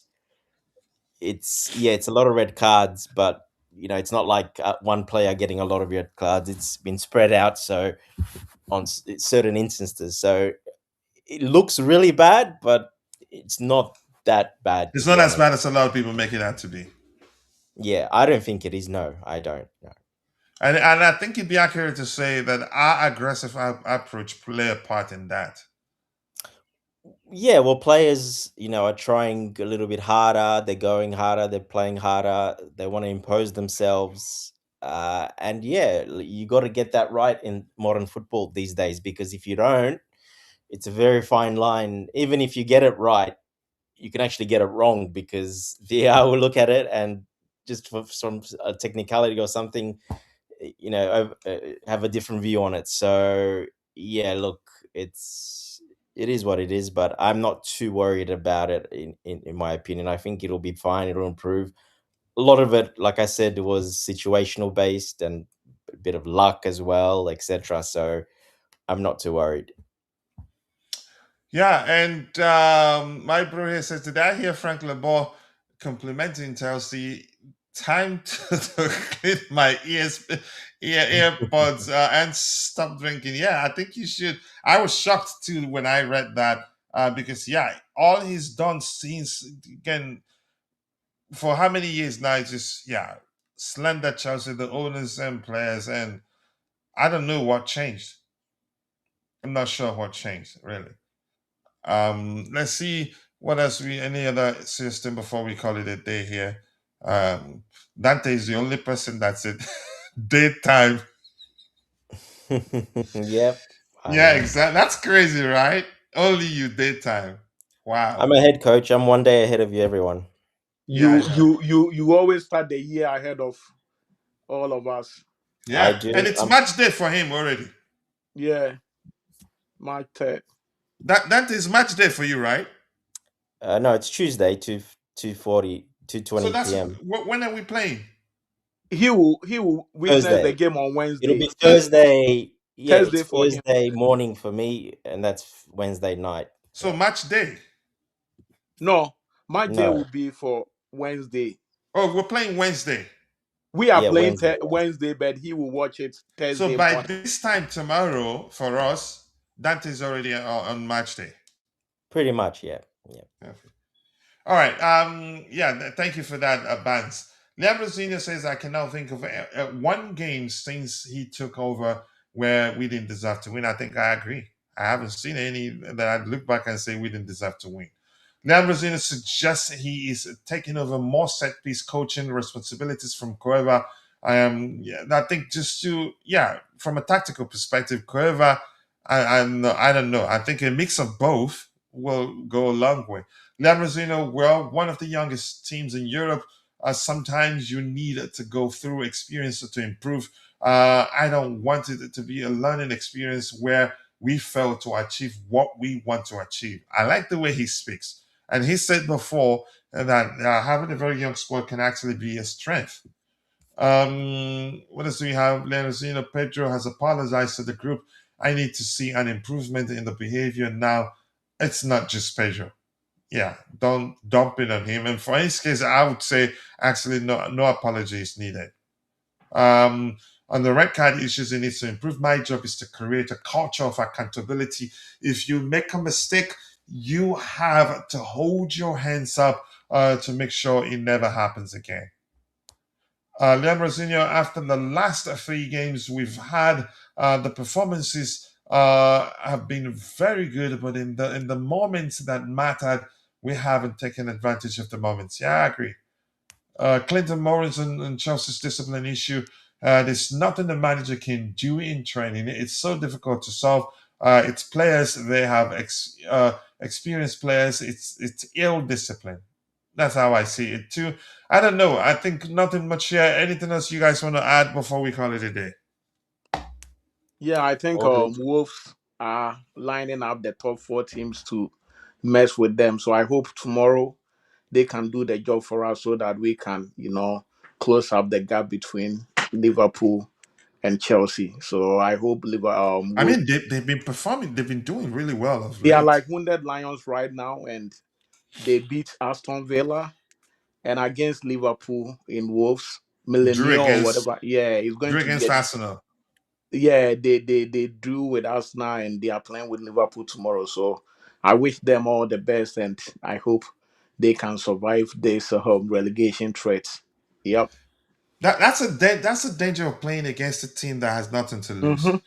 Yep. They are trying to survive. So they are playing so good. Like their game against Aston Villa, it was the same thing. And against Liverpool, I know it's going to be difficult for them, but they might find their way out there and win that particular game, you know. Yeah. Dante, how about you? Anything you want to say? I haven't added Liverpool Ban. are That improving, and just one yeah, second. I haven't added Ban's his. I'm gonna do that later. Sorry, go ahead. I can't do it right now. His yeah, Liverpool credits are to the. improving, so there will be, I think, better. But yeah, hopefully, at least hopefully they can get a draw somehow or something like that. A win would be the best, but yeah, like I said, Liverpool are improving, so yeah, it won't be that easy for them, even though they are in form. But that's why they are where they are, because consistency is not something they do. Yeah. Thank you so much for that. With that, we've come to the natural end of the show. Let's see if anything else here. Did we revamp Bali because they played very good this past weekend? Everything have supposed to relegated. I don't think they will be relegated, but it's a real possibility. It's a real possibility. I'm not gonna So lie. Yeah, it's a real possibility. Tottenham will be relegated if they don't have Kudus by maybe in a few couple of weeks. They are likely going to. I don't know the I matches don't that think is left. even the Argentine he was suspended. His return makes a huge difference. The defender, what's his name, Dante? Oh, there's Argentine international. Oh, what's the guy's name? I Ah, know Dante who you're is talking good. Romero, about. yeah. Romero, yeah, he makes Romero, a yeah. huge. His presence, availability makes a huge difference. And he didn't play because he was suspended. Did he play the last game? No. So he's coming Suspended. back, Yeah, he will come back. but I I don't don't. know. When is It he will gonna depend come on back? the Is it 3 games suspension? I think it was 3 games. Yeah, yeah. So one Bekochi. more game? How many teams? Like, what teams are they going to play? The like the teams that is left for them to play will also determine I if don't they think have. they're not gonna get relegated. I'm still gonna say that. They're not. They That's will Tottenham. not. Where they are is so dangerous. Like they are not far from relegation, and I don't The, know the, how they can win games, especially making change. Thomas Frank screw up in the beginning, like I he think it screw was a up. mistake firing him. I'd let him if I were. I would Yeah, let him they could finish the have just season. let him Yeah. stay because this new coach has come in, and how is he going to quickly know the squad and be Jesus Christ, winning they've games? lost 4 in a row. And So Kudus is not around. Kudus at least can bring a lot into the game. He's not around, and they keep losing. And teams know very, very well that this team is going through crisis, and they are likely going to like go to relegation. So they will go out there and try to get a piece of them. So we have to pray for Tottenham. I'll be so okay, let me happy. just let me just look at their fixtures. I'm not praying for them. I'm sorry. Hey, Kochi. So their next game in the Premier League against Crystal Palace, Mm, in the Champions League Atletico Madrid, uh-huh. back to the Premier League Liverpool, Ah. back to the Premier League Nottingham Forest. It's not Mm, looking good, mm, mm, but I mm, think they mm. will survive. Jesus Christ. They can't Yeah. survive. Nottingham Yeah, they will. also, Nottingham Forest is also trying to survive too. So they are not going to like soften anything for you. I'm telling you, Kochi, I'm very hopeful they will go to relegation. But they will come back I a don't year want to pray later. for them, but at the same time I don't want them to get Oh, me, I want them to I don't want go. them to If they get can even go relegated. to I enjoy the banter. if they can go to Division Two, if they can go to League Two, I'll be so happy. I don't want Tottenham where near like London. They have to play in the lower division. Tottenham, I'll be so glad if they can go to League Two or Championship to League Two. Hmm. Then Kudus can find some better team to, join. You understand? Yeah. They will definitely go to relegation. No, Trust I me. don't think so, but we'll see. Dante, anything else before we call it a day? All good, coach. All All done. right. And Ebro, my bro, thinks they're gonna get relegated. Thank you, Ebro, for finding time to join the conversation. I appreciate you. Thank you to the Prince. The Prince was here, not is here this time. And Marshmallow, is that what that is? Marshmallow. Thank you for joining the conversation. I appreciate you. Who else was here? To all of you, and my bro on the panel in Buns, and also Constantine Dunn. Much appreciate you all. Again, see you guys tomorrow for the preview for our game against Aston Villa, where I appreciate you all. God bless us all. and cheers. Cheers, guys. Take care. Good night.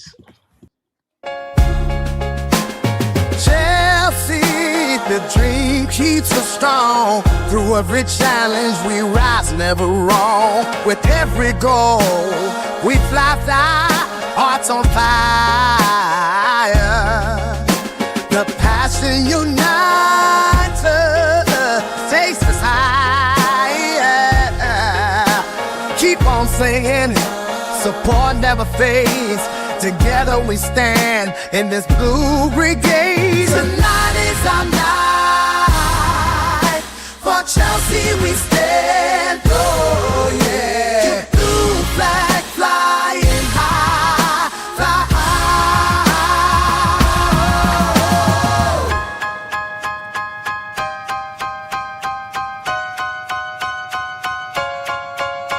from Stamford Bridge, the pride that we share. Each kickoff, each moment, it feels so rare. With faith in our hearts, we chase the dream. Through every match day, we're part of the team. The love for our club is a powerful thing. Together we shout, let the victory ring. Tonight is our night. For Chelsea we stand. Oh yeah. Blue flag flying high, fly high. We're unstoppable. Hear the roar. In blue we trust forevermore. Together we sing hand in hand. For Chelsea forever we'll stand. Tonight is our night. For Chelsea we stand. Oh yeah. Blue flag flying high, fly high.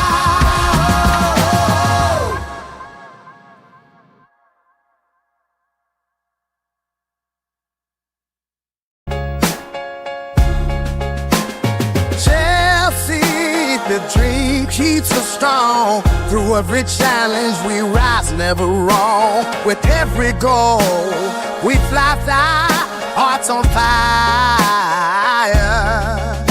The passion unites us, takes us higher.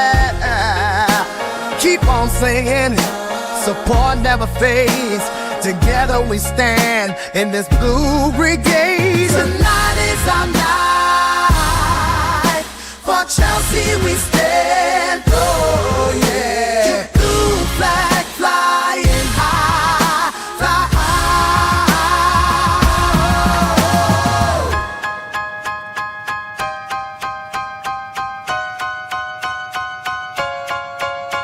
From Stamford Bridge, the pride that we share. Each kickoff, each moment, it feels so rare.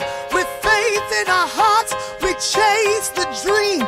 Through every match day, we're part of the team. The love for our club is a powerful thing. Together we shout, let the victory ring. Tonight is our night. For Chelsea we stand. Oh yeah. Blue flag flying high, fly high. We're unstoppable. Hear the roar. In blue we trust forevermore. Together we sing hand in hand. For Chelsea forever we'll stand. Tonight is our night. For Chelsea we stand. Oh yeah. Blue flag flying high, fly high.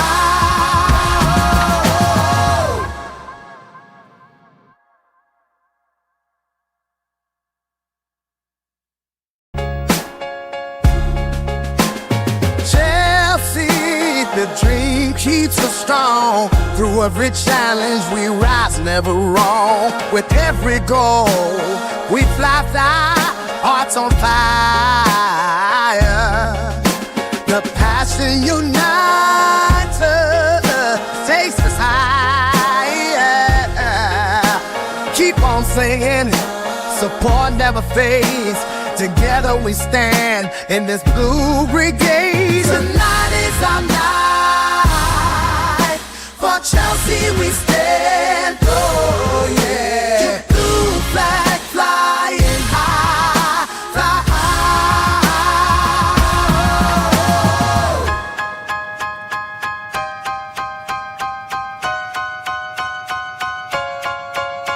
from Stamford Bridge, the pride that we share. Each kickoff, each moment, it feels so rare. With faith in our hearts, we chase the dream. Through every match day, we're part of the team.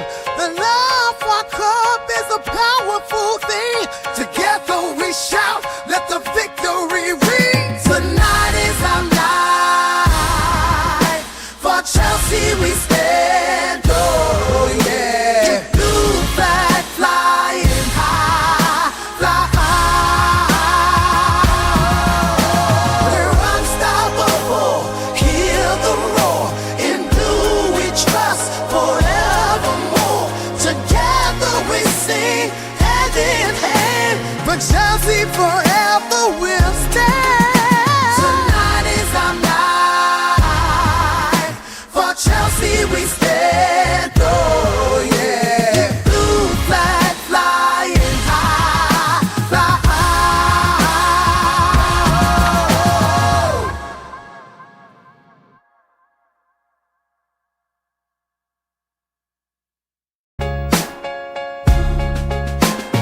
Chelsea, the dream keeps us strong. Through every challenge we rise, never wrong. With every goal we fly, hearts on fire.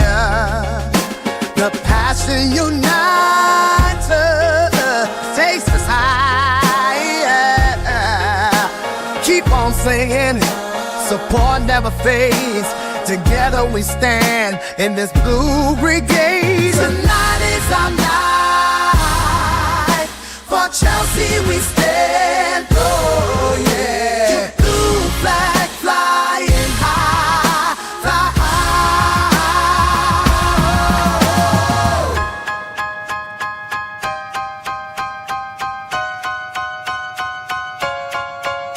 From Stamford Bridge, the pride that we share. Each kickoff, each moment, it feels so rare. With faith in our hearts, we chase the dream. Through every match day, we're part of the team. The love for our club is a powerful thing. Together we shout, let the victory ring. Tonight is our night. For Chelsea we stand. Oh yeah. Blue flag flying high, fly high. We're unstoppable. Hear the roar. In blue we trust forevermore. Together we sing hand in hand. For Chelsea forever we'll stand. Tonight is our night. For Chelsea we stand. Oh yeah. Blue flag flying high, fly high.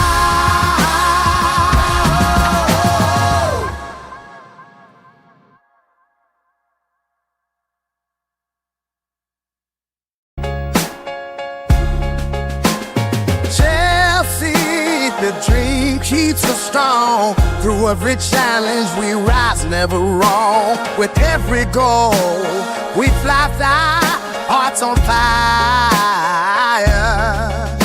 The passion unites us, takes us higher. Keep on singing, support never fades. Together we stand in this blue brigade. Tonight is our night.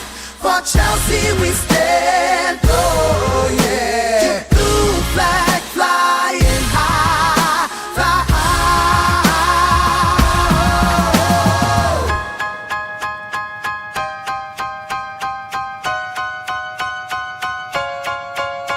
From Stamford Bridge, the pride that we share. Each kickoff, each moment, it feels so rare. With faith in our hearts, we chase the dream.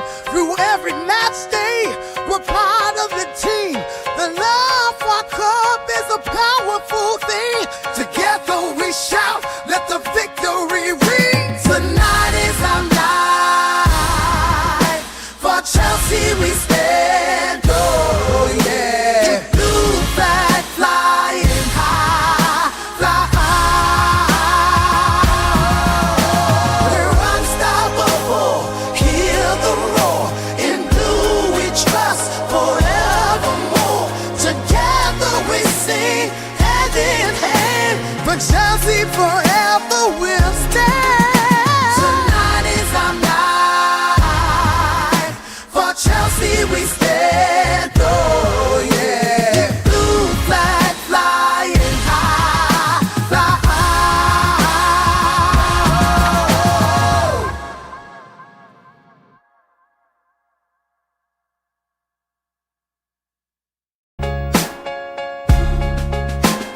Chelsea, the dream keeps us strong. Through every challenge we rise, never wrong. With every goal we fly, hearts on fire. The passion unites us, takes us higher. Keep on singing, support never fades. Together we stand in this blue brigade. Tonight is our night. For Chelsea we stand, oh yeah. The blue flag flying high, fly high.